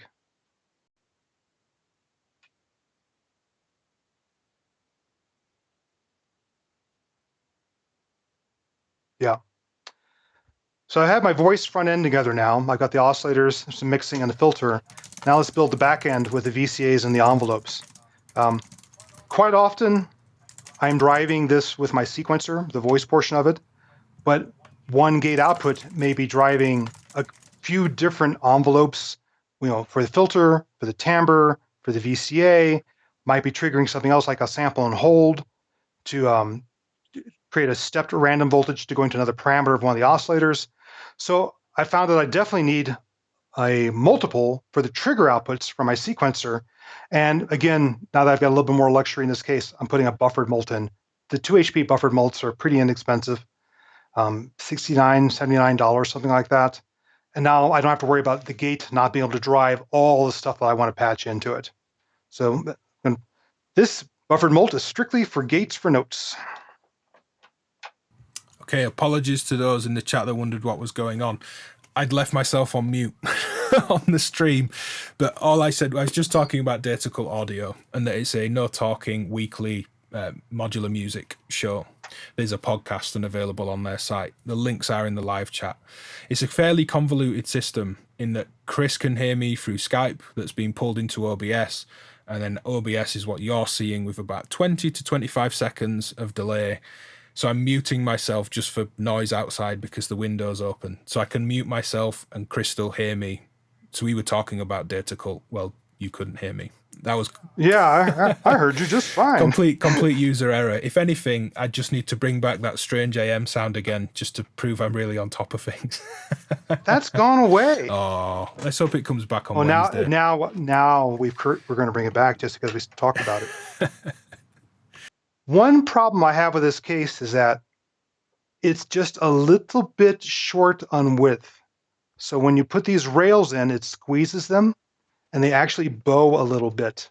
So sometimes I have trouble screwing in modules, and I have to bend the rail to get the holes to line up with it.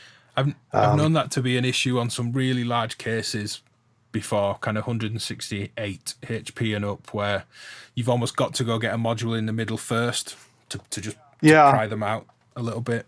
You'll learn this when you start building out your monsters. Yeah, you build things in the middle, just spacings ahead of time. Production saw no sound sources in this case. So far, we've got micro braids and the twin waves from Clavis. And the acoustic section. And audio coming in to the acoustic section. Yep. Is the Sync Defaro AC or DC coupled? Definitely DC. Okay, so it works for both. They're asking. They thought it was only for control voltage. It's meant to be a CV mixer. Yeah, but it can also handle audio. Yeah. All right. So I've got all my triggers multipled out. One of the things I'm happiest that I did is I changed my envelope generator from an IntelliGel Quadra, which is very nice and hands-on. It was great for live performance, to a Chaos Zadar. I love the Zadar. I did this to push myself to try to come up with more complex sounds. It was very comfortable to use the Quadra attack decay envelopes for everything, but I felt that a lot of my patches were sounding a bit vanilla. And I wanted things that had more complex modulation and more life, particularly when I was doing longer drawn-out notes or drones or modulating the long tails of percussive notes or things like that. And the Zadar has all of these insanely complex envelope shapes, simple ones as well, that you can set to being extremely fast or to take hundreds of seconds to spool out. They can be looped and be LFOs as well. So I dedicate a couple triggers from this mult to the first two trigger inputs on Zadar and run those by default to the filter and to the timbre input on microbraids. But then I leave the other two channels open to freely patch while I'm playing to go ahead and have them modulate other parameters. When we get to the top half of the case with all the percussion modules, I particularly love using the WMD Chimera with its longest possible release. And I'll use Zadar's complex envelope just to modulate what's going on with the surface and create these really complex sounds. So it was a learning curve to put Zadar into the case, but it's made my sounds richer, I think, and it has presets. So you can go ahead during a live performance, call up a preset and have all these parameters come back up right away, which is very handy when you're doing a set list of songs, which happens sometimes. The one thing I don't like about it, though, is they kind of default the connector, the button sequences to save, not to load. So they make it really easy to accidentally overwrite a patch. Okay. So be very careful when you recall a patch, you have to turn over to load, then press the button. Otherwise, you will have just overwritten your carefully made patch, and you have to live with what you have. Yeah. Question from Thomas Drake. What are you using to modulate Zadar? So far, I have not been modulating Zadar that much. That said, the vector sequencer, which I'm going to put in here, has a so-called velocity output, which is basically a free agent modulation source. And I'll use that patch to various parameters, such as the envelope times of the envelope generator VCM I'm about to put in, or to Zadar to go ahead and modulate things like its length or maybe bend stuff around. I have not been doing a lot of that with live performance, but I have been doing it to set up as a sequence to change things from note to note. I particularly like the idea of simulating the piano pedal between hold and then muting the notes, or guitarist letting a note ring or muting the strings. I do that a lot with sequence steps to go ahead and let something ring out, then maybe mute the next note down.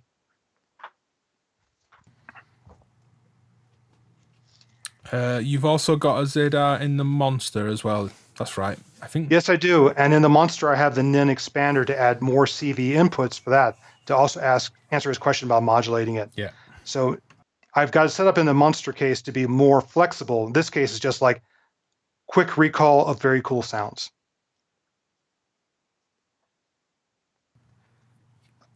I have a world premiere for the next module. Version 2 of the Cosmotronic Delta V. And you may ask, what the hell is a Cosmotronic Delta V? Well, you have videos on there. I will grab the video. There's two yes, videos. I have done a couple videos on the previous version of this. Yeah, I'll put the link in the chat. Yeah, a dual function generator in that it has attack and decay. It can be used as an envelope or as a slew. So you can trigger it or send voltage through it to slew, including a gate. You have wide range of shapes from log to exponential through linear. You have CV over all of those things, decay, time, shape, etc. It can loop, it can chain these together, and it has 2 VCAs built in. So it's really great to use as a voice tail to go ahead and trigger it, use as a quick A to D or an ASR on your final voices using the internal VCAs, or using as a standalone VCA, or using as an envelope that can be looping as an LFO to send to something else. This updated version, they've widened out the CV range to be the full plus or minus 10 volts. They've increased the quality of the VCAs. There's a little bit of bleed on the previous one. These are higher quality VCAs. And they've done some tweaking to the envelope shapes as well. This is like very close to the final graphics. They might do one more tweak, but this will be out pretty soon. And this has just been a lovely compact module. I know there's lots of similar ones to it. It's worked out very well for me to have 2 envelope generators, 2 VCAs, CV over things like the decay times, so I can do that sequence trick of a muted note, a sustained note. It's been a lovely addition to the case. It looks like a really handy, nicely laid out but smaller version of the Galilean moons from Hex Inverter, which I use a lot. Again, 2 ADs, all voltage controllable, 2 VCAs. There's some additional, I think, XOR outputs on that work with the Jupiter Storm noise module, but they do nothing without the Jupiter Storm. But that doesn't look like a cramped version. And yeah, it's not. It's very usable. Yeah, VCAs, envelopes, but always need more of. So, yeah, I need to take a look at that. All the jacks are at the bottom, so it makes it very easy for me. You see, and I'll even flip modules as necessary to try to get all the jacks lined up, because you'll see when we come back next week, I'll have pre-patched a portion of this voice using the low-profile right-angle tendrils cables.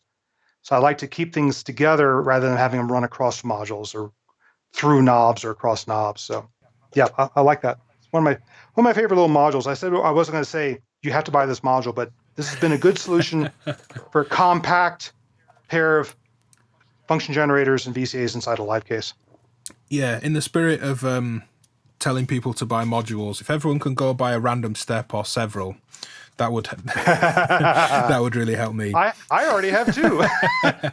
I'm only joking. I do hope that random step video, and I know you very much focus the same way in the content you produce, Chris, that you can watch a video that I've made and get something out of it for your system. The intentions, the ideas, the patching. It might be a filter video of a filter topology you don't care for. Maybe you don't like Polyvox filters, but I would hope if I demoed a Polyvox filter that you maybe find a new interesting way to patch your Moog style filter, for example. I'm always trying to make them a kind of educational tutorial on all the things and functions that this can do, as opposed to being, let's just narrow, kind of blinkers up, look at this module. So yeah, I hope. Why the random steps come in useful for me is that it's replaced 2 individual sample and hold modules I had in this case. So I had a disting to be accurate enough for pitch, and I had a separate Doepfer to go ahead and do other modulation CVs that I then had to patch in externally, and also has the noise built in to go ahead and give me randomized outputs without having to patch externally. So this has saved me 4 HP by consolidating 2 sample and holds I already had into one module. Yeah, there was a comment from someone somewhere on Random Step that said, I have the AGH sample and hold and the new ADAC, and I really don't want another one, but I'm going to go away and patch like 2 of these examples you did. And I thought, that's really cool. That makes me just as happy as someone going and buying it. Yeah. The AGH has gated slew and other features as well. So there are reasons to have multiple things or different things, of course. So we're looking like knowing that there's a larger sequencer and larger mixer to go in, We're doing pretty well, huh? Quite a way there. I also didn't realize we were an hour and 45 in. I thought we were about an hour in. I was like, oh God, we're doing well here for time. Yeah, we've been cranking. Before we get to the mixer or to the sequencer, which are two big subjects, any other questions about synth voice and stuff like that? No, we've been pulling questions in as we've been going. There's been, side chat about modular shops and mutable coming out of modular, and lots of different side chats, which is nice to see as well. But no separate questions. Yeah. If we have missed a question from anyone watching live, put it back in the chat. I've got it open to the side of OBS, which I'm using for streaming, so we'll catch that. Yeah. And on my Patreon channel, I always go back through the live chat later and crawl through it and say, oh, I didn't answer that well enough, or that got missed. So my patrons always get a nice big long post afterwards of, here's all the additional thoughts behind those questions. It's like the ultimate version of the timing index, isn't it? It's like, oh, that thing that someone asked about 45 minutes in, here's what I meant, here's the link that Ben shared, and here's another reference to something else I've said, which may be a Patreon post or another link that you find. They've been really useful references. Yeah. So 2 big sections to put in here, mixing and sequencing. And this bottom part of this case draws almost 2 amps on plus 12. And a lot of that's the mixer. And I noticed that quite often when I was touching the mixer, it was pretty hot. And I also had trouble with like microbraids drifting and tuning during the course of being plugged in for several hours. So I said, I'm going to have to seriously consider how to cool this bottom half of this case. There is this slot down the middle of Ross's cases, but this bottom section tends to be flat, so there's not a lot of air circulation that can come in from a bottom and go out of a top. So I think people thought it was a joke module when it was first announced, but I got what might be the last fan synth. A little computer fan as a 4 HP module. Yeah, why is that the last one? I saw that just before it came out at Modular Day Barcelona. Let's say that, I got the last of this batch. Let's put it that way. They're no longer available in the online store, and I hope that they make more of these. I think people are now waking up to the problem of heat issues inside cases. I've certainly been highlighting them. And this case has heat issues. It makes my oscillators drift. Yeah. It makes the mixer hot to touch.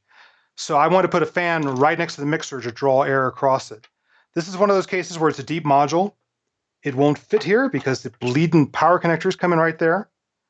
I have to look which way it's drawing in air. So I'm going to actually mount this module upside down.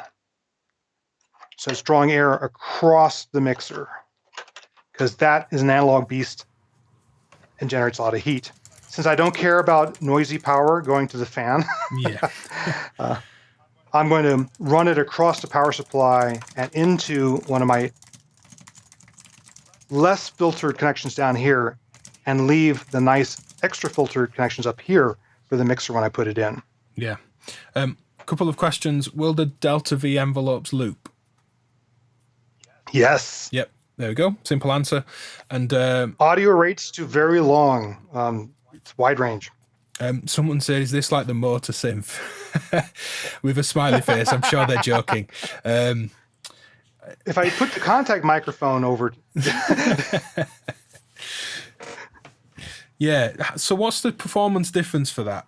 I know these things are hard to measure, and it's an accumulation of lots of things, noise and performance and heat, but is there a real noticeable difference? If I can find a couple, is it really worth me jumping? I imagine that's what a lot of people are thinking. Well, I just got this for this case rebuild, so I have not actually used it yet. Okay. But I will run tests of leaving the case on without the fan. I do have one of those no-touch thermal heat guns. Mm-hmm. I'll measure the temperature of the mixer, and then I'll do another test after everything's cooled off with the fan, and just see what the temperature is. Talking to various engineers, they say you want to keep the temperature inside your case under 90 to 95 degrees Fahrenheit, which is roughly 37, 39 C, if I remember correctly. My Munster case was getting over 100 degrees. I'm going to see how much it cools down this case. But also, I think it'd be interesting maybe for me to keep an eye on the tuning of the microbraids as well, because it was definitely drifting the longer it was on. And if it stabilizes that as well, then it's going to be a big gain. So I will run these tests and definitely report them, particularly on Patreon, and let you all know. Yeah, really good. I'm looking forward to it because I may benefit from it, as would other people watching. So I'll certainly be watching out for the kind of yeah. Just getting this in place in the corner. Okay, next comes the monstrosity, the mixer.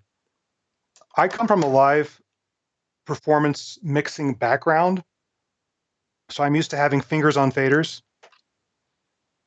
So I wanted a mixer where I could just bring up a lot of different sources and mix them live and also have effect sense. I don't do that. I'll deal with this screw later on. This is the case where the rails are bowed again. Also, CV is kind of a benefit for me because I will do some things like slow random voltages to pan or other CVs to pan. But I wanted a lot of inputs. I wanted effect sends. And that led me to the WMD performance mixer.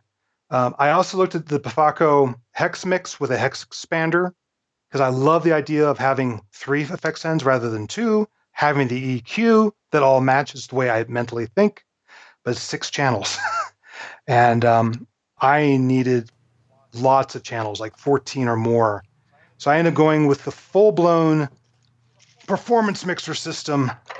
And I'll lay this in neater here in a second. Well, probably a minute.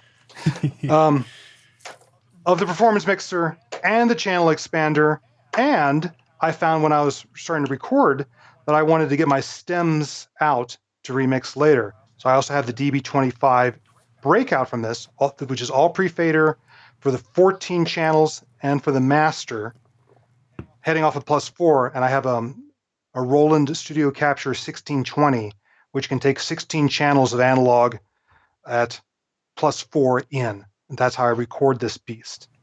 But the performance mixer has been very cool in terms of like I do have faders, lots of nice indicators as what the levels are going on. I can go ahead and do pre-monitor queuing, which I do quite often.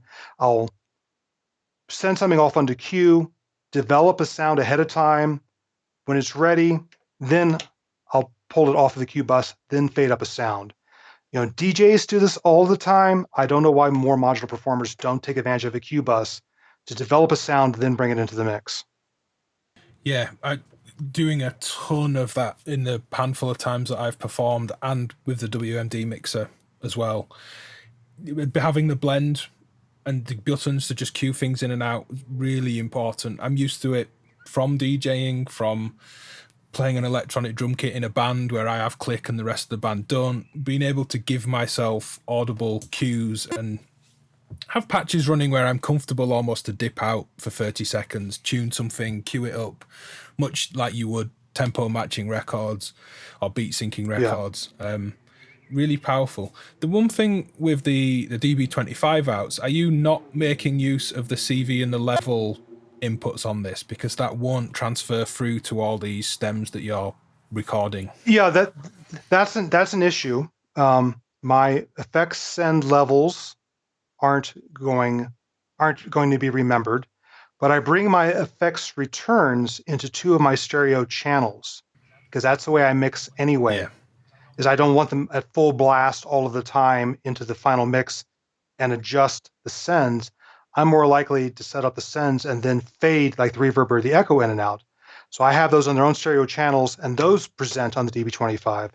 What I am losing is when I am doing CV for panning or whatever, I no longer have that. I have to recreate that later on. So it's a trade-off on whether or not I think I did a great mix live, but if I go, oh, I should have brought in that part later or that was too loud, I want to have the stems to go ahead and play with later. And one of the people I play with in LA, Jill Fraser, she likes to do a lot of mixing and re-editing after the fact. And this was something we were going to try, but unfortunately coronavirus hit, was giving her all of my stems when I record with her that she could then pick and choose between. That would be interesting. Oh well. Yeah. The other things I like about the WMD performance mixer is each channel has an A and B input. So what I tend to do is pre-patch my percussion modules into the A inputs on many of the channels. So they're always there on those faders. You see I've got tape here reminding me what each one is. But then when I want to live patch in something different, I can put those on the B inputs instead and flip between A, B, or A plus B on each channel. That gives me the flexibility of having some pre-patched stuff, but also be able to do live patch without having to pull cords out. Yeah, it's interesting. There's discussion in the live chat about the idea of queuing, and Alex Myler Melodies has said he's not so into queuing as it feels like it removes the immediacy and some of the improvisational element. It's totally each to their own. You know, it's great to see Alex document his process. I get not having cue, and I've certainly performed without it many times, but I do like having cue. Certainly with the type, maybe it's the type of material as well would lend itself to that. I mean, Alex is playing very club-friendly dance music, but he's not bringing in pre-made tracks. Once his system's in sync and it's in tune, it's about building a kind of, not to diminish what he's doing, but a kind of safety net to allow him to improvise and produce the level of music that he wants to. Whereas the kind of ambient things I were doing, they were effectively like 7 movements in the performance, and I needed to know what I was fading in and out and where the patches were and where modulation points were. I'm not saying it's a safer, better, worse thing, just different. But yeah, for me, quite often I'm improvising with other musicians. Yeah.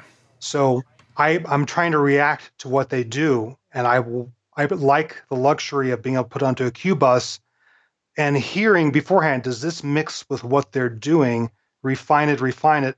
Okay, now I think that blends well. Fade it up, and that's usually when they go to something else. But it's still nice to be able to prepare this stuff ahead of time. The other thing I use the cue bus for a lot is I have a lots of spoken word, ambient, etc., long sample loops in my sample players, and I'll capture fragments of those inside my clouds clone, the Monsoon, to do trigger and play back. So I will listen to one of my things like Apollo 11 communications and go, no. Oh, yeah, that's a good bit. Capture, freeze in the buffer. And now I know what's in that buffer, and I can start having fun bringing that up, playing around with it. So yeah, to each their own. I've heard a lot of people fade up like oopsie moments. Oops. I was playing with one person, we were rehearsing for an evening, like he kept like, he'd make a sound, sorry, make a sound, sorry, make a new sound, sorry. I'm like, you need a cue bus, dude. Yeah, you've got to get past that. I mean, Alex very nicely evolves what he's doing. It's this constant evolution of the patches and the voices that he has patched. So there's less. It's not so much like having to cue a tuning of one thing against another. He will continue to evolve his rhythms and how the bass plays off the chord stabs. But yeah, completely each to their own. But certainly if you're having oops, didn't want to fade that one in, you absolutely, you want to get a cue system going on. And very much like, when I'm performing stuff I've composed ahead of time, which would be more similar to what Mylar is doing, I don't need the cue bus because I know what everything is. And I've set it up ahead of time and it's right. But on the other hand, I don't have perfect pitch. I don't have a strong music theory background. If I'm playing with a guitarist or keyboardist, I cannot just look at the fretboard and go, oh, he's obviously playing a G diminished. I have to go, does this work with that? Okay, now it does. And then I'll bring it up. Yeah, well, I had a little bit of a queuing thing going yesterday when I was playing guitar through my Echoplex along with Heimbach and Peter Blasser, and just improvising on a live stream, having some fun. I forgot to mute the microphone. So I'm sat here, guitar up on the knee, and you can hear me searching for notes. And again, I think it was production silence with us tonight said, oh, Ben's tuning again. very, very playfully. It got a smile from me when I watched it back. And I was like, yeah, you can hear me searching for like a harmonic that I could hear, which was a G in the end. And I find the G and then I work back down the octaves. I'm like, oh yeah, it's a G. Okay. And I was like, I left the mic on. They had just heard the cool stuff.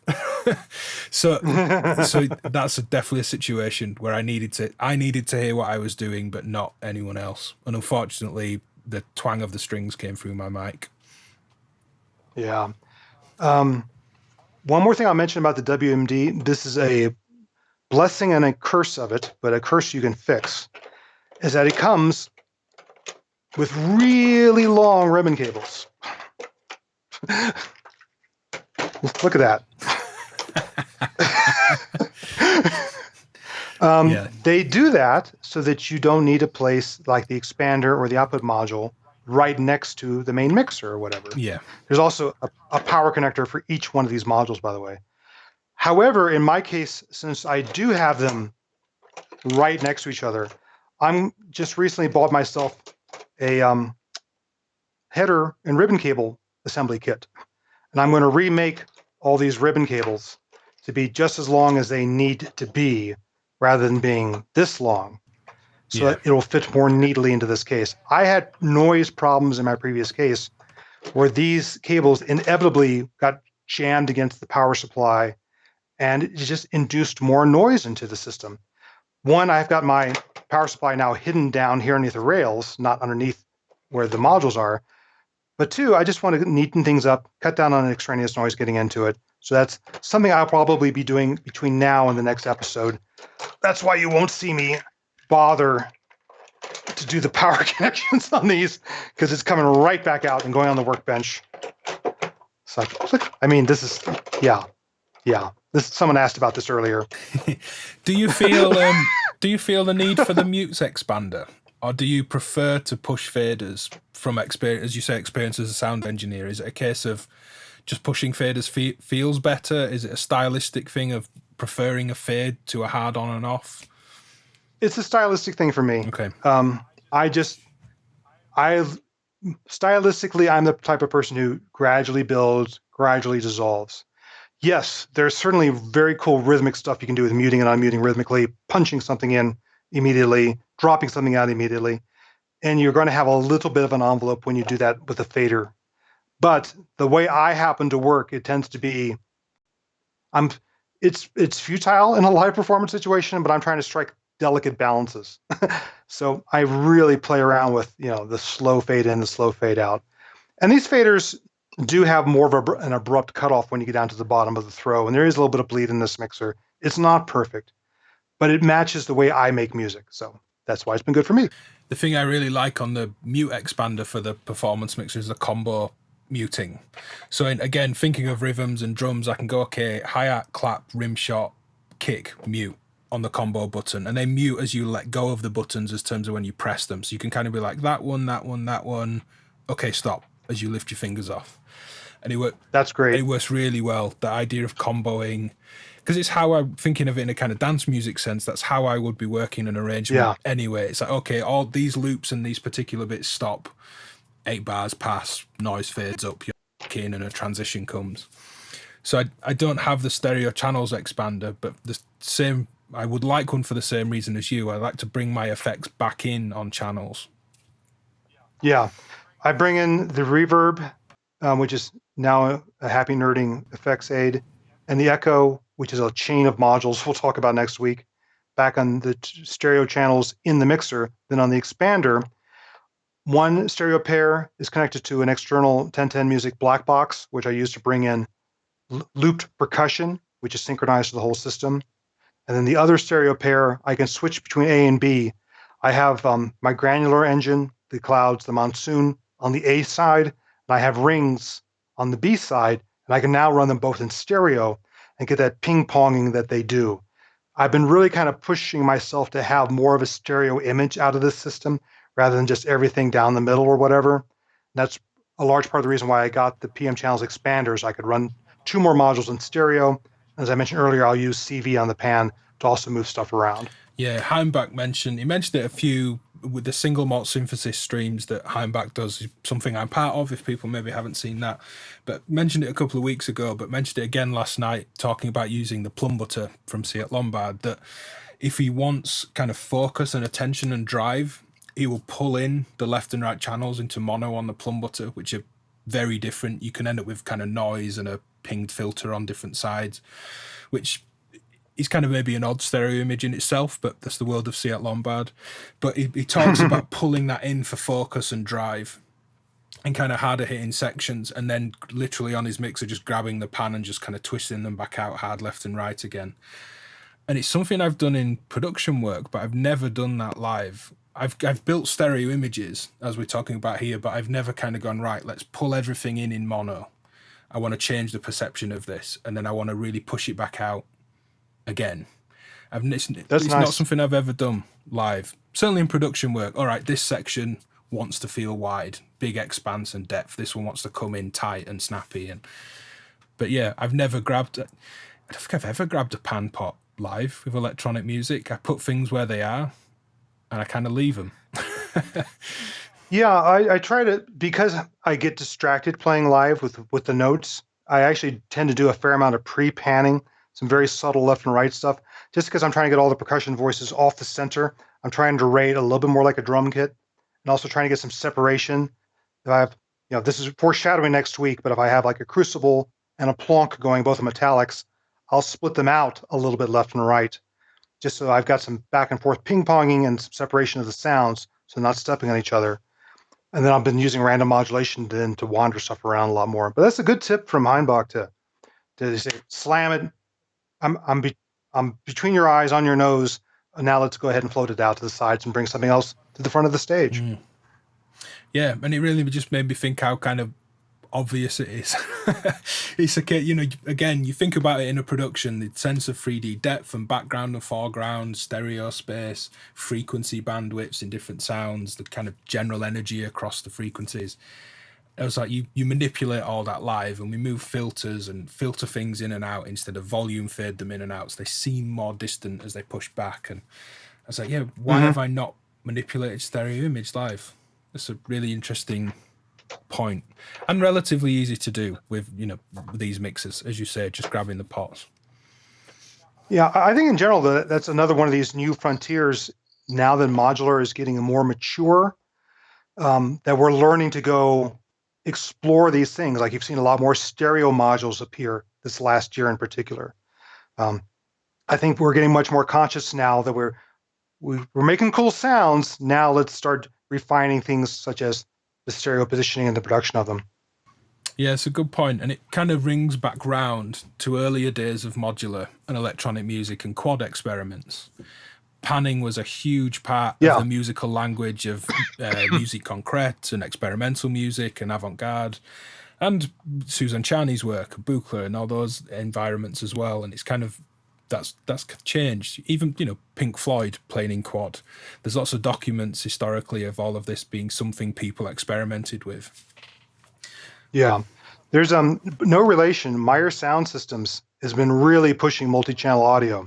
They bought a company called Level Control Systems years ago, and they really push the multi-channel approach to audio. And one of my dear friends I play with whenever I'm in LA, Richard Bugg, is like their head guy for multi-channel audio. So even when we just play, he has a multi-channel system set up in his studio. And that's another reason why he's wanted me to break out more stems, is instead of me giving him a stereo mix.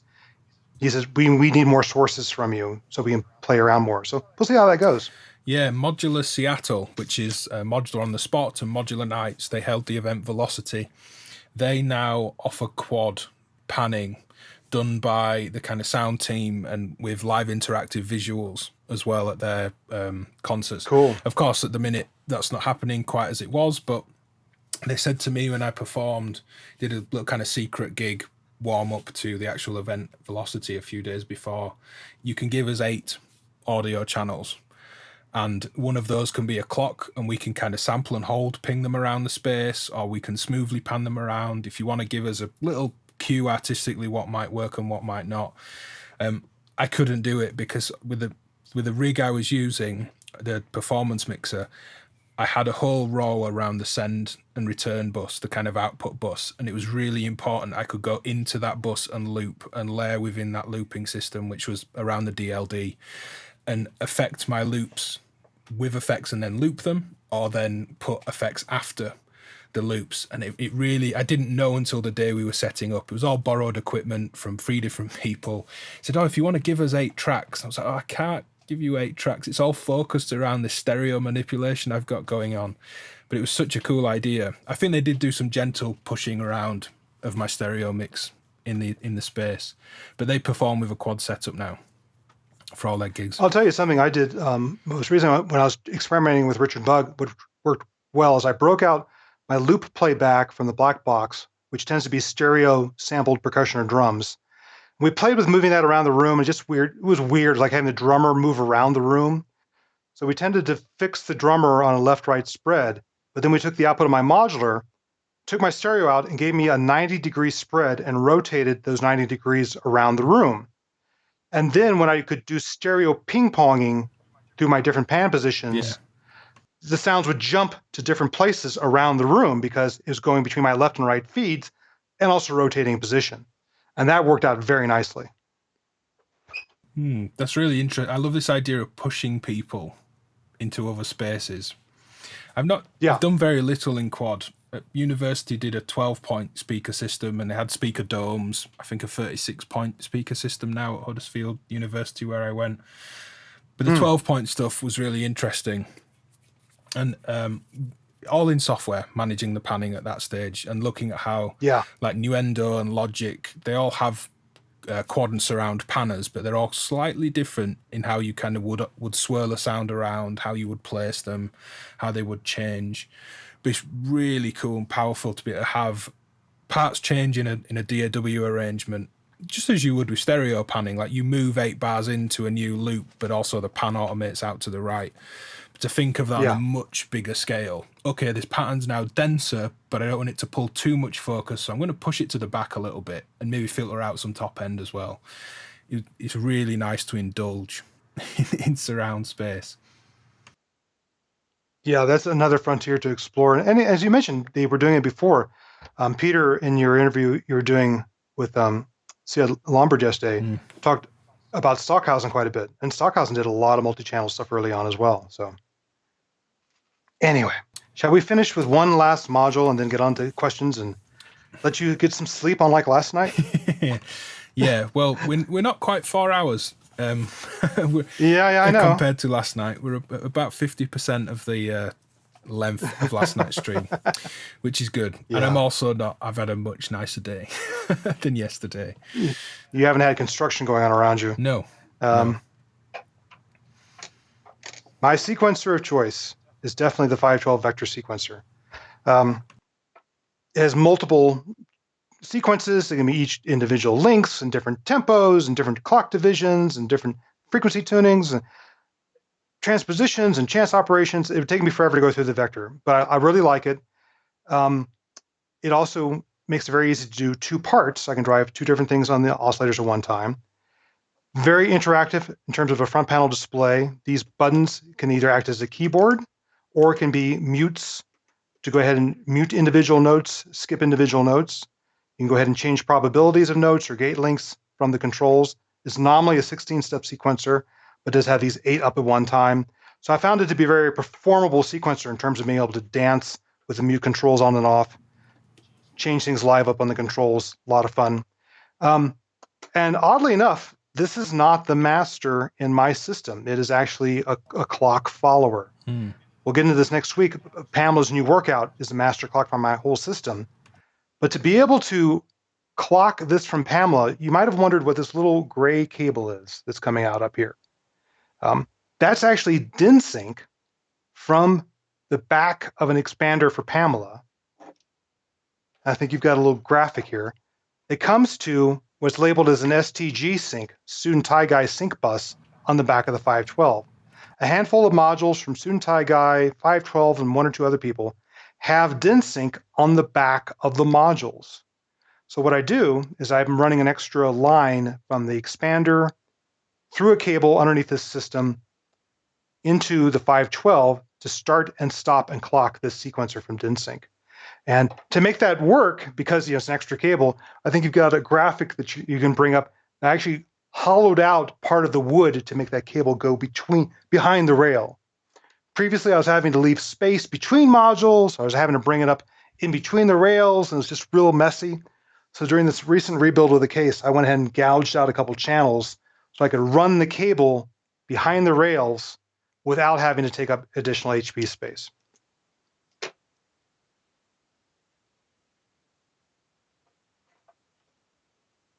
I noticed that the Instruo VCAs, they now all have R-through sorry, that's the wavefolder. I forget the name of the VCA, the Vinca. They have mixing on the back on normal 3.5mm sockets, with the idea that you could have, several in each row or one in each row of a case, and just chain them through with normal patch cables. They have an in and an out on the back of each one, and I think they're infinitely chainable. This is a new configuration of this case. I'm just curious from my own knowledge, how many modules do I have in this thing? 12 there. I'm going to count this as 3.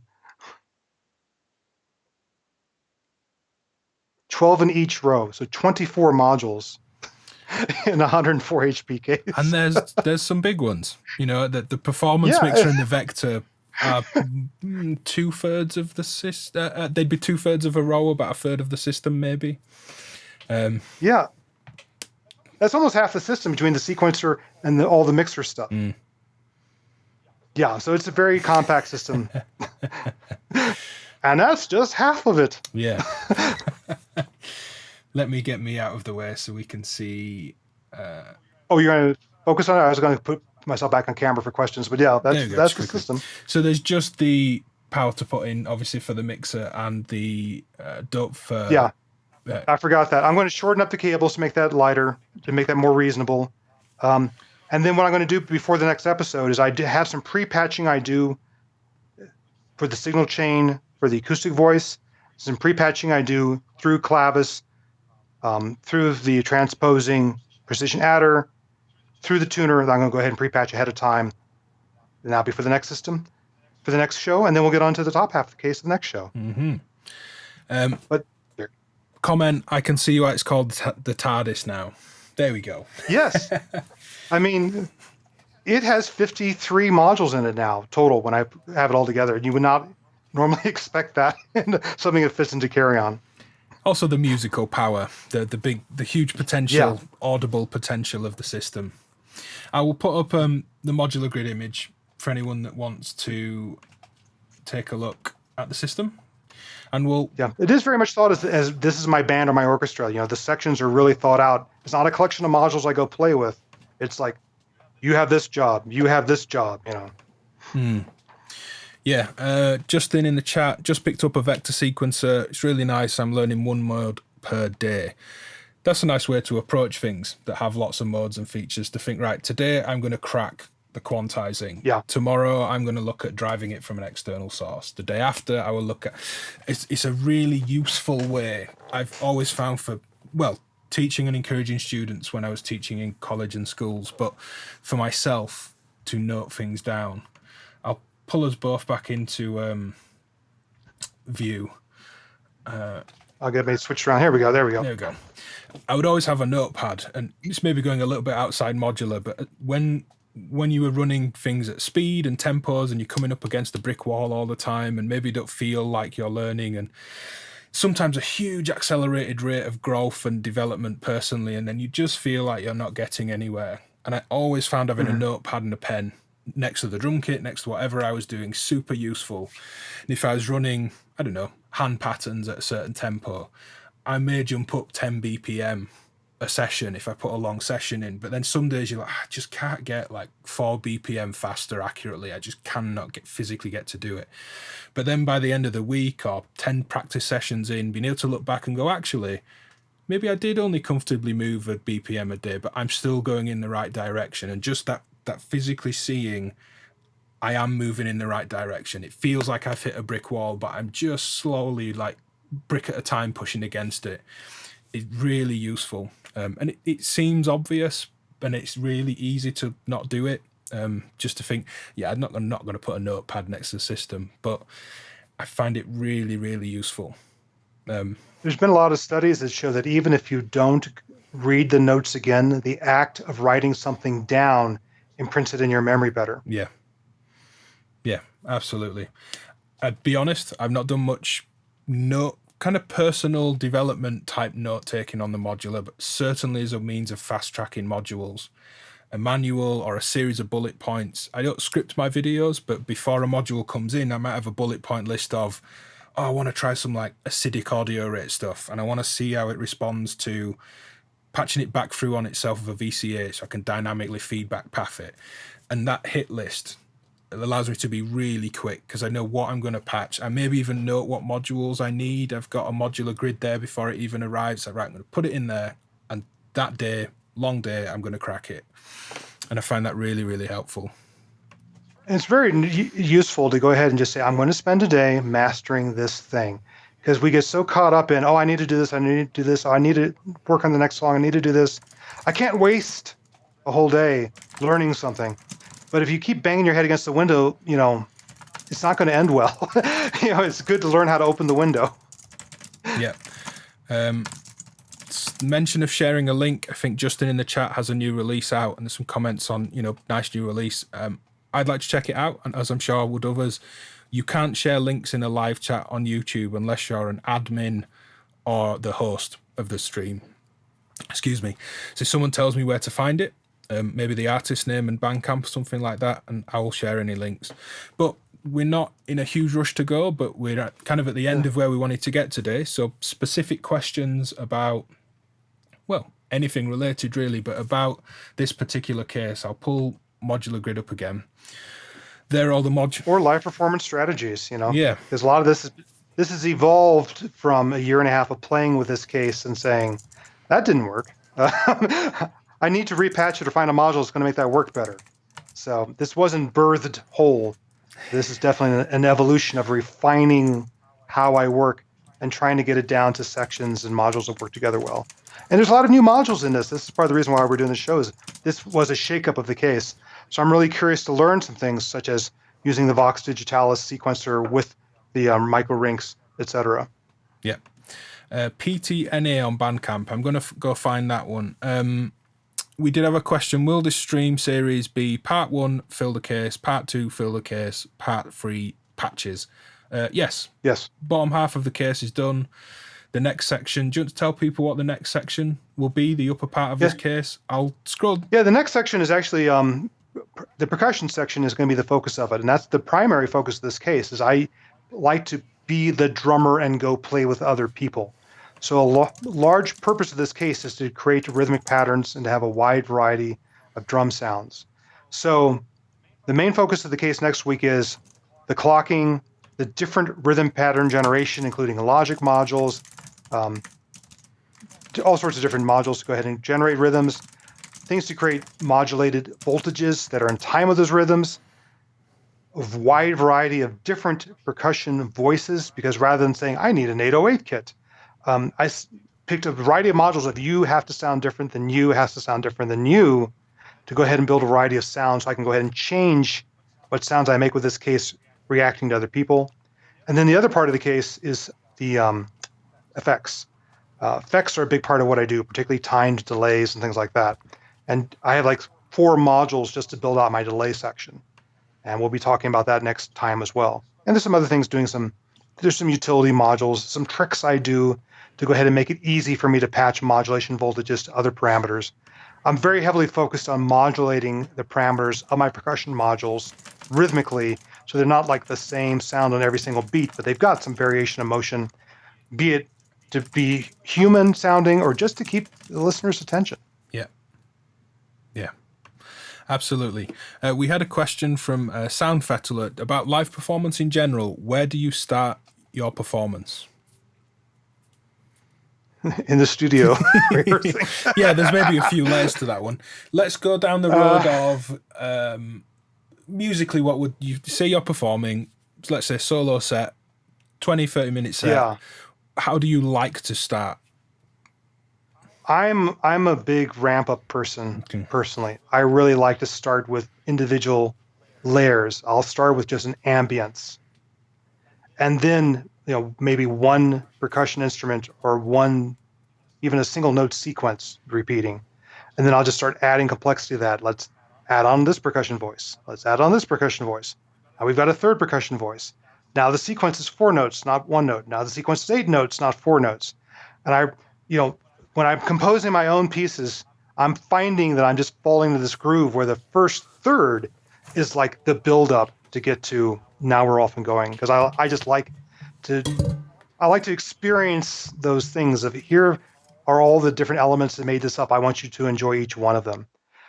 When I go improvise with other people, I'm reacting to what other people are doing. Quite often, they'll let me start up with the beat and they'll react to me, and then it becomes an iterative process back and forth. But a lot of that can be just like listening and going, what's going to fit with this, particularly if we're sharing a clock and they do a different style of music than I do. I'll start off by listening to what they're doing and then put stuff up in the cue bus going, does that work with what they're doing? Yes, it does. Bring it up in the faders. That's up in the fader now. Start cueing the next sound to bring up after that. Yeah, I'm a big fan of the ramp up too. I've liked, and we've really kind of indulged and spent time on doing it to the point, I very happily say we were very good at it in several bands of doing that on acoustic instruments, trying to fade out. And it's great when one band that did it, the drummer, my main instrument is drums, but I didn't play drums in that band, I play guitar. And unlike fading the volume down on the end of a track, the classic fade out for a band, all the tones change because as he's gently tapping the snare and the hi-hat, there's this thing that Peter Garibaldi talks about from Tower of Power, drummer, where a ghost note on a hi-hat and a snare can be thought of as the same tone. If they're played light enough and you think, no, they don't, cymbals don't sound like a snare, it's like, kind of do. In a groove, just like hard-hitting main groove, but tiny little hits on the in-between 16th notes, and he talks about how they're interchangeable. And I really noticed it as we were trying to do these fade-outs live, listening to Jonathan Newell, the drummer was called. And obviously you're barely exciting the springs on the snare when you're tapping them so lightly. And all the gain staging on the guitar amp changes. If the tone was crunchy, it's now really clean because it's a nice responsive amp and I'm barely touching the strings. And the horn players just kind of get to this like this really breathy, reedy stuff, Oh, it's great. And even when I'm playing with this case, for me, mixing is very important. Like I won't bring in all the oscillators at once. I'll bring in one oscillator, then another oscillator, and then maybe the sub-octave. I'll start with a filter closed down with no envelope or almost no envelope feeding it. Then I'll start, opening the filter a little bit, then start bringing in the envelope because I'm trying to get those timbral changes rather than just going, here's the patch. Yeah. Yeah, the tonal change thing's huge. I had a piece, again, going back many years, but a piece I worked on that was entirely electronic, but quite song form with vocals, and it went entirely acoustic. And across a 32 bar middle section, it shifted. So it was a case of, at the start of that section, all the acoustic parts started to play, but they were into a bus that had a reverb and a filter on it. So the reverb was up, the pre-delay on the reverb was up, and the filter was duller. And as it got brighter, it shifted from a wet to a dry sound. So it felt like it was coming closer, but also the space around it was changing. And then the electronic one did the other. It started just dry, punchy, straight. It slowly got duller, slowly got more spacious. The pre-delays opened up. And there was this weird, quite muddy in all honesty. And I don't know how I would have EQ'd around it. I don't think it was necessarily a production issue. It was an issue of trying to layer two versions of the song over each other. But there was about 4 bars in the middle where it was like, this is a bit hazy now. But then out of the haze came the acoustic instruments. And that was really cool. I should try and do that more often. I'll do a similar trick quite often here. Well, I'll start up with the fader down, the effects send down, and let's say the kick. Then I'll just start bringing up just the effects send pre-fader, the kick into the reverb. So just this distant rumble building up. And then I'll start fading up the dry kick on the fader, then just start punching and getting it into your face. Or I'll fade out at the ends of songs where I'll pull the fader down but leave a pre-fader effects send up on the reverb. So it's just this wash of the sound, and then bring that out. I find it really important to be able to go fully wet. That was this big thing about going through this stereo kind of output section in the live case I had last year, that I wanted to be able to go fully wet and to maybe pull a dry sound through the wet haze that isn't the one that's in the effects and the loop. Have something come through the cloud, or to push things fully back rather than them being on a send and maybe having to kind of ride both of them. So my solution to that was to slap the DLD in the middle. So I had delay reverb type effects, then the DLD, so I could loop wet effects, and then effects after. It was hugely indulgent. It was 100 and so 104 HP of effects. The whole top row of the 12U was my stereo output effects section. They were all on the two bus of the WMD, which is good fun. Mention of low pass gates in the chat. Yeah, same thing, as because they get duller as the sound goes away. You get that sense of like distance. Badado, do you use any bus processing? I did in that live system, but it was effects as opposed to like a nice compressor and an EQ over the mix. I don't use any hardware live or in the studio. I track everything dry, and then I'll rework it afterwards if it's a recording project.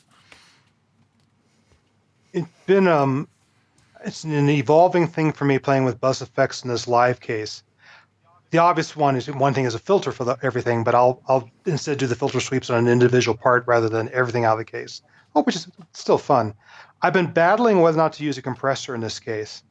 I've had a WMD muscle in it. I've taken it out. I'm about to put it back in again because when I'm playing by myself, I really like the dynamic range and having the bits of clarity of not having everything compressed really hard.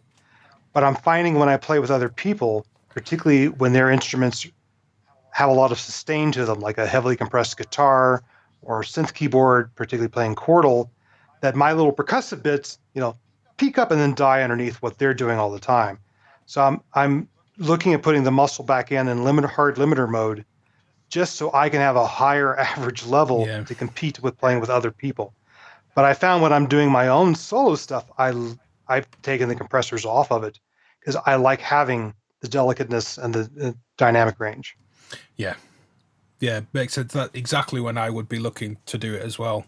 The very ambient, washy, minimal sound exploration with focus with the performance case I had. But I say it had because it's been pulled to bits. It could be put back together, but I'm kind of moving forward in ideas for that at the moment. But yeah, had I been playing with others, I would have potentially just had to get that average level up as opposed to the dynamic range. I think a lot. Oh yeah, it's been a heartbreaking experience sometimes when I carefully craft these detailed, nuanced sounds. And nothing against keyboards, guitars, their instruments have high average sound levels, and all the nuance I was doing in my studio on my parts was lost as live performances, which was killing me. And I found the best solutions. I played with Jim Coker out at Noisebug in Pomona, February this year, right before everyone went into lockdown. And by sheer accident, we had me really turned up very loud on the main mixer. But that allowed me to actually reintroduce nuance rather than slamming, and I'm only as loud as his average level. And you talk about drumming. I learned a little bit of that from the drummer for Ultravox. He was playing Simmons pads, and everyone was hurting their wrists playing Simmons pads because they were such hard to hit. They didn't have the normal rebound.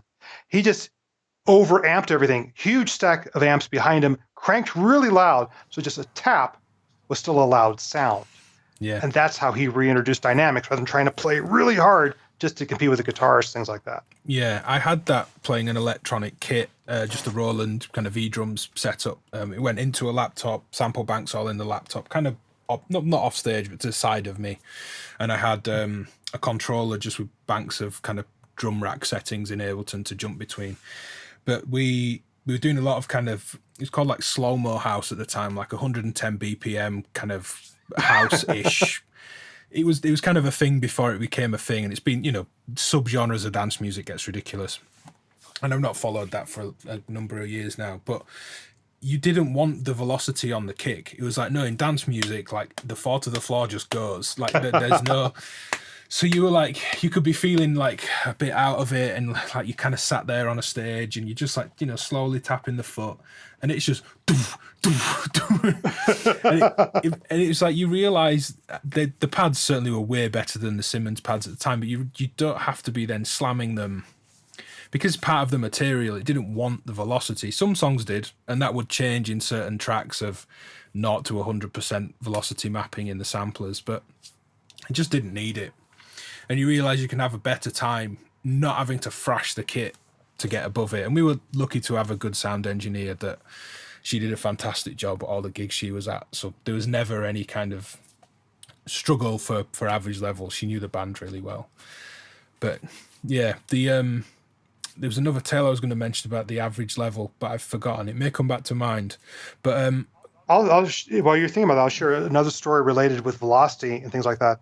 When I was working at Sequential and we did the Prophet 2000 sampler, we were very proud that had a velocity keyboard on it because that was kind of unusual back then.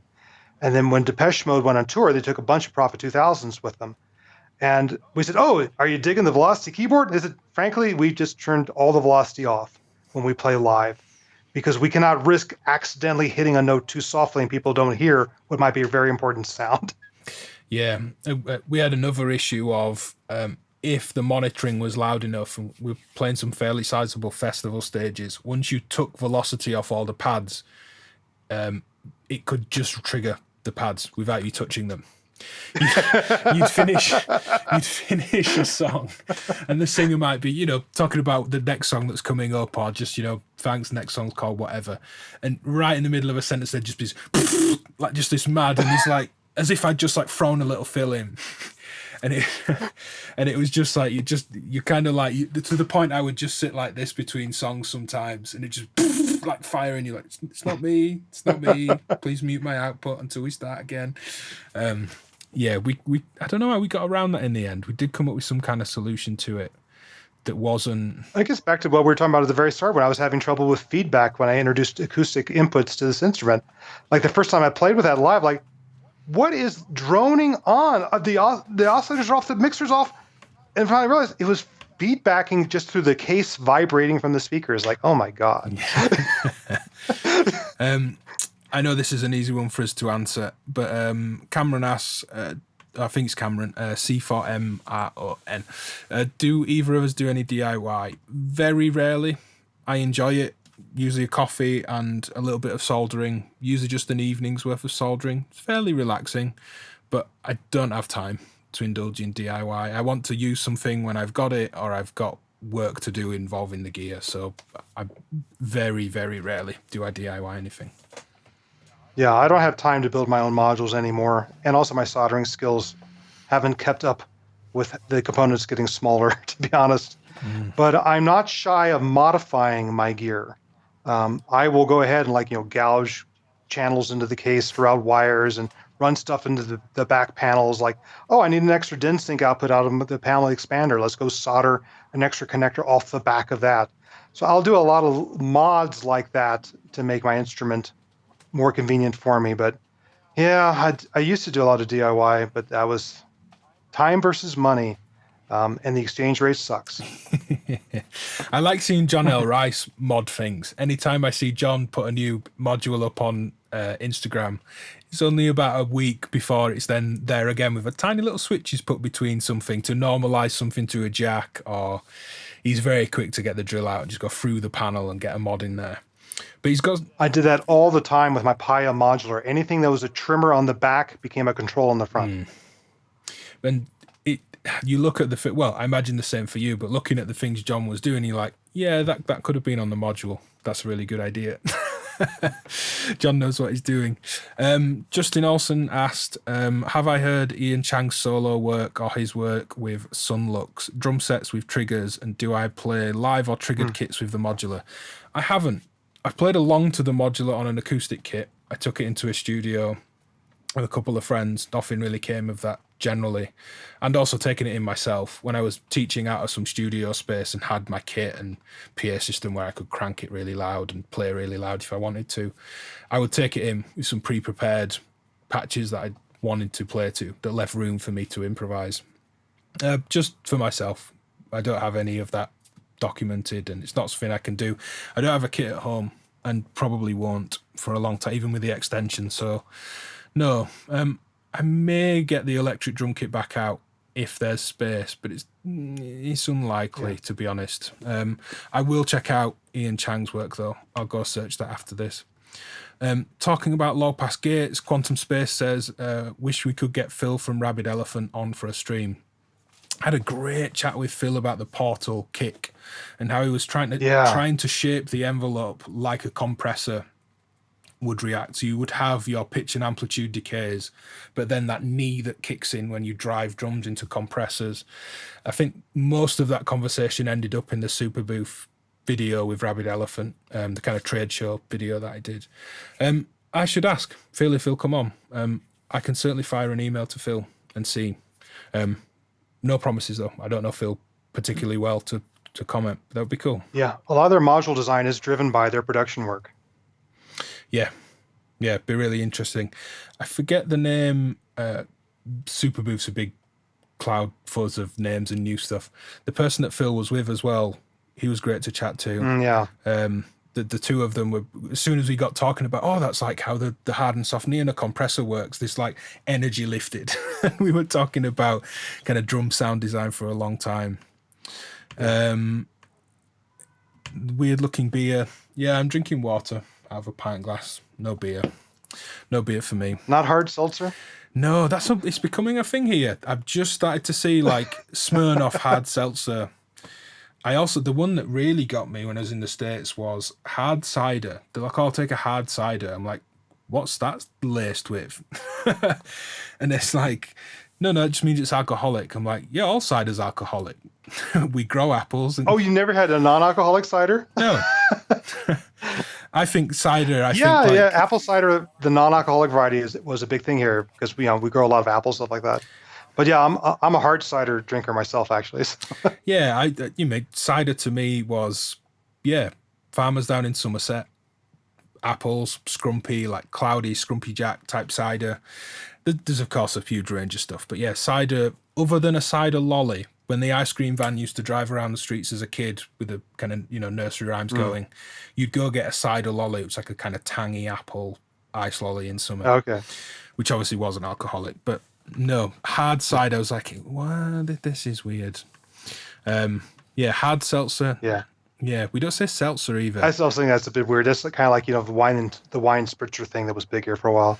But one of the things I loved most about like learning British pub crawls was learning things like snake bites, things like that. Cider and lager. Yeah. Seltzer's soda water, right? Yeah. Yeah. I just don't get it. I don't mind the soda water thing, but it's just not a word we'd use. I almost brought in a nice large margarita for this webcast. I said I'll save that for afterwards. Do modular performances tend to get louder in a band over time like a rock band does? Ours start loud. Yeah, I don't know about it. That made me think of fighting over each other, but I think that comes with a relationship over time. Anyone that's played in bands is used to going and cranking their own. Oh God, the bass player's really loud. I'll go turn my guitar amp up. So then the drummer starts hitting harder, and yeah. Now we tend to, since everything's so electronic these days, the bands I play in, it's all into the mixer. The mixer level's already been set at max. That they just go out full blast initially. Fortunately, they don't have their own amps to turn up. I end up like trying to sneak up on my levels, and I actually leave myself a quarter turn on the master output of my WMD. Whenever I set up with somebody else, I said, "Oh yeah, that's the loudest I'm going to get right there." I've left myself a quarter turn. Yeah. Because I need to compete. Same thing, and if I'm recording it, I'll leave about 12 dB of headroom. I'm like, I may turn, which is good practice anyway, but maybe even 12 to 18 dB, knowing that I may nudge this up as we go.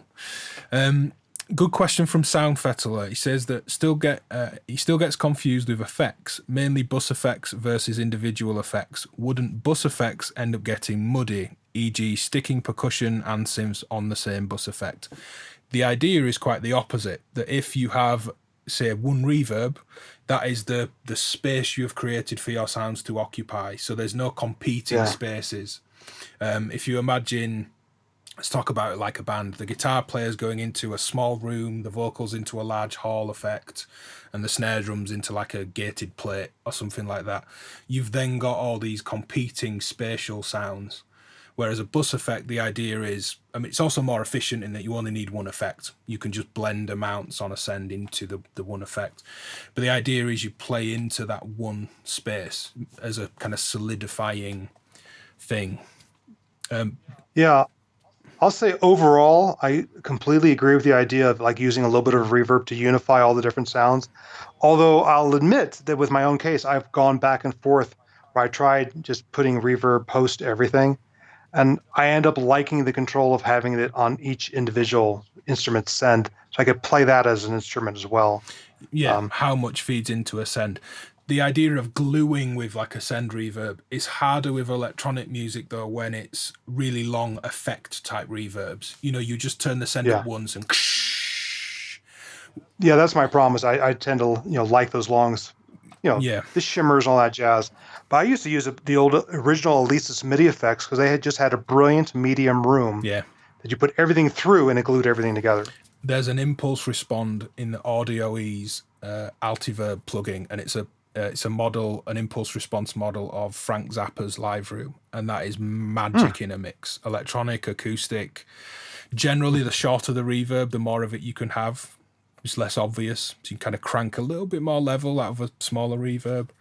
So yeah, it's a balance for me because I tend to use reverb as effects. I want those big long tails on things, so I can't mix into that. A touch of space around the lead, a touch of... So sometimes two reverbs are short and a long. But if it was software, because I don't have multiples of reverb modules, for example, I would tend to copy the reverb settings across and just shorten the decay. I would use pre-delay the same, use the space, the modulation of it the same, the actual size of the space the same, and then I'd be EQing them and just playing with decay so that I felt like I was playing into the same reflections and one of them's just left to feed back away into a big lovely effect. I hope that's useful. Justin mentions using the WMD muscle on the 1010 bit box just to raise volume and glue, so it's a little low volume on the output. Yeah, it makes sense. Kind of compressing it. Yeah, the black box has a compressor stage built into it now. It's also like thinking of it like a bus compressor then, I guess, that you've got this bit box collection of, it doesn't have to be a drum machine, but lots of drum sounds that play into that stage. Let's keep looking for questions. Says Wishbone Brewery, cider for me has been 16 years old and a lot of vomit, never again. Yeah, cider here has a certain cheap cider. You get White Lightning cider in like a 3-litre bottle for about £1. Just hideous, cheap, strong ciders. So I think many a British youth's history is tainted with some cheap cider at some point. Talk of a wasp filter. Everyone's got a wasp filter, I think I saw somewhere. Yeah, I just bought a Dope for Wasp filter recently. I did have one for a while, but I haven't had one in the case for a long time. You had a wasp filter in the case, didn't you? I have a wasp filter in the Monster. Yeah, behind you. And in my live performance before this, when I was back in LA and I used to be very sample based, my filter bank in that case was a Music and More or a MAM Warp 9, which was a wasp filter. I moved actually from the Sherman filter bank to the MAM Warp 9 because I liked the sound of the wasp, and the Warp 9 also had built-in clockable modulation and all sorts and presets and all sorts of other great things. I still have that around, the Warp 9. Moving studios has definitely made me realize I have to shed a lot of stuff I haven't used. So I'm kind of like checking out reverb prices for things like the Warp 9. But some of the stuff I have is so old, it's not even on reverb. You can't even find it. Oh, there's plenty of old horrible drinks coming up now. I mentioned Kestrel. In America, it would be Boone's Farm wine. Boone's Farm had all these like apple wine and things like that. That was like the thing that the kids would steal and go get drunk on and throw up. Yeah. That sounds like MD 2020, which someone brought up here, and Kestrel Super Strength, which is like a 12% can of lager. Just horrible. Yeah, I think we've got through all the questions. We'll hang on for a minute still. There's about 20-25 second delay, but we'll certainly hang on longer than 30 seconds. Any questions we've missed relative to today's stream? Let's say final call for questions. So next stream will be 8 p.m. UK time again, which is 9 p.m. in Central Europe, 12 p.m. lunchtime on the West Coast, 3 p.m. on the East Coast. I'll be sure to put a few times up, but check against 8 p.m. UK is the stream on Wednesday. We'll be filling the top half of the case, which is this selection of modules. I say I'll watch Chris do the work and and comment along the way. And then the following Wednesday, a full week later, will be the third and final in this mini series of streams about the performance case, the Tardis, where we'll have some nice high quality content, pre-made videos to put out, and also some live patched examples as well to talk about. Let's hold. The one thing I wanted to share, if people are finding this, the thought process of evolving this case interesting, it's one of my ongoing series on my Patreon channel, patreon.com/learningmodular. This is a series called My Gigging Case, where for the past over a year, I've been documenting every change to the case and why I've made those changes. And after performance, I do a debrief on the performance and say, this is what worked, this is what didn't work. Here's a video. See that expression on my face? That's because this is what happened. So if you're finding this sort of idea of like why, how, I've been doing that for the past year on Patreon, so you can catch up on that. Yep. A link to that will be in the description. Chris's patrons will also get a rundown of all that was talked about, maybe some questions answered in more detail. Chris hasn't had a chance to watch the live chat as I have, as he's been doing the actual filling of the case, so there'll be a nice reference on there. You can support me at my Patreon if you wish. You can support me here. And I think we're still good for questions. I don't think anyone has any questions. Good. Comment, nice to see the regulars. Yeah, it's really great. There's such an amazing community growing around this. Really nice feeling to these streams as well, that we'll certainly carry it on behind the Tardis series. We'll try and pull Kim back in, and when he's not caught up in his current project. Yeah, he said August he may have some time again, and he does a lot of live performance as well. I'd love to have him go through one of his live cases. That's a really easy one, isn't it? That we should look at either a new case or the old case, and maybe what I might change from what I had with my performance case. We can look at Kim's. We can see what monster wrangle state I'm in later in the year. I may go for a monster case myself as well, or a pair of, which is ridiculous to think about. 2 meters is, I can reach 2 meters. I've decided I can do it. That's a good thing. Yeah, you're at least a good head taller than me. You've got more arm reach than I. Any update on Modular Meets? Unfortunately, there's no way I think we'll be able to hold the Modular Meets Leeds event, which is an event that I hold with some friends in the middle of August. Things may have opened up, but there'll be we're certain there'll be some social distancing involved, and we're too late in the year to plan it. We tried to plan early on, and just it's not worth the time, energy, financial investment of an event that may not happen. We've no idea where we'll be in the UK in mid-August with pandemic, lockdown, social distancing. But Modular Meets Leeds, 15th and 16th of August. We are planning an online version. Then we'll try and pull together everything that's great about that event. So there'll be some DIY, live performances, some rig rundowns, some talks, maybe some new modules from manufacturers, and try and get some user and community involvement as well. We're in a nice position where we want to kind of sing the praises of what that event is and the community that comes, but we can pull other people in as well. So in one regard, we're not going to try and just get every manufacturer that makes Eurorack involved, but we will certainly ask anyone and everyone that has been to Leeds before, and possibly a few others. Chris was looking at coming over this year, so of course there's potential involvement from Chris to be announced as we kind of work out what we're doing. Performances could now be from a wider range of people, but we're also not trying to, pull 25 performers in from everywhere. So I'm hoping it's like a really strong, this is everything Modular Meets Leeds has been for the last few years, with a few nice online extras, because we can reach that bit wider online. That will be 15th and 16th of August. A few hours a day, maybe, of streams. We'll see, and we'll be announcing soon as well. Maybe a Modular Meets Sheffield after October. Yeah, Simfest is in October. I'm not entirely sure what's happening with that. I don't think Simfest has been updated, the website. I'd imagine they're having to think about whether the event will happen or not. I know Andrea Schneider while he was on the Super Booth streams with Heimbach around this year's Super Booth, was talking about how do you plan for next year's maybe being somehow restricted. Nobody knows. So wait and see, I guess. We can, as is proved here and all the other streams that happened as we all went into isolation, the community will come out and support. So I've got a good feeling that whatever we do, some cool stuff will happen, even if we can't be around each other. Yep, click thumbs up, as Quantum Space says. Modular Coven meet. So I'm supposed to say Coventry or something? Or is that... I don't know what that one says. But yeah, do modular events everywhere. Try and pull a few people together. We started Modular Meets Leeds.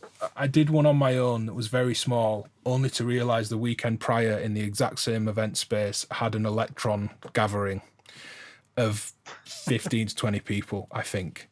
And it was only when Phil that organised that got into Modular, which is Blue Wolf 7, Phil Hall, we were like, oh, we should have done that together.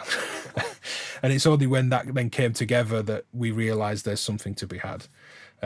We are considering more regular events as things open up. You know, I'd like to do an event, and I'd be happy if 10 people turned up. If 10 people came every couple of months, they were engaged, people came, maybe brought a system, some kind of jam thing. Yeah, it's just nice to do things, but I can't put energy into events at the minute until there's some certainty. But that's enough rambling about that from me. I can't make it to Leeds, but I can make it from my living room. Yeah, exactly. It opens up the audience, which is really nice. Yeah, you've maybe wondered whether Synfest will happen, wondering whether NobCon will happen. Yeah, who knows? Who knows at this stage? Yeah, I was brainstorming with someone about whether or not you could do a virtual trade show by each manufacturer having their own Zoom room, and people could come in and out, you know, with the audience up there and seeing each other as if you're gathered around them, watching a demo. And then the comment became like, oh, but it'd be like a headphone thing because you wouldn't be in noise wars with the other exhibitors. I said, well, you could always pipe in everyone else's Zoom channels into yours and leave the volume up. Yeah, then it would be like a trade show. Yeah, you need like some live VR mixing. The noisy manufacturer next door kind of thing. I saw someone post that about, not that I follow football, that football was happening again, and they were like, right, anyone that's going to watch the football, because I think it happened without anyone in the stadium, bar the teams, they were like, here's a 2-hour upload of crowd noise. Leave that playing on your phone in the corner so it feels real. Cool. Well, I think that's it. I think we are there for everything for today. Really, really good. Thank you for the time to do it. It's really interesting to see how this has come together, and I look forward to hearing it. Those, again, that do support you on Patreon, it's nice to see the development of this. As it was with the Feeding the Monster case, that wasn't the case being brand new and coming in. It's developed over time, and the documenting of that's been really interesting. Yeah, I've had a chance to refine my thoughts. It isn't just like, oh, I bought some modules, let's put them into a case. It's been like, I've been working on this thing for a while. I'm trying to make it a better instrument for me to use. Yeah. Yeah, there's talk of how tall I am now. Oh, 2 meters reach is fine. We're talking wide with those monster cases. They're 1 meter wide each. Yeah. So I'm just thinking, can I reach the span of a door? That's my reference for 2 meters. You can always move. Yeah, I can crab to the left and right. Yeah, thanks for everyone that's watching live. Cheers for everyone watching back afterwards. And we'll see you on Wednesday at 8 p.m. If you follow Learning Modular anywhere, follow me anywhere. Links will be going up. They'll go up tomorrow. We'll start posting for the following stream on Wednesday. Thank you, everyone. Cheers, everyone. See you next time. Take care.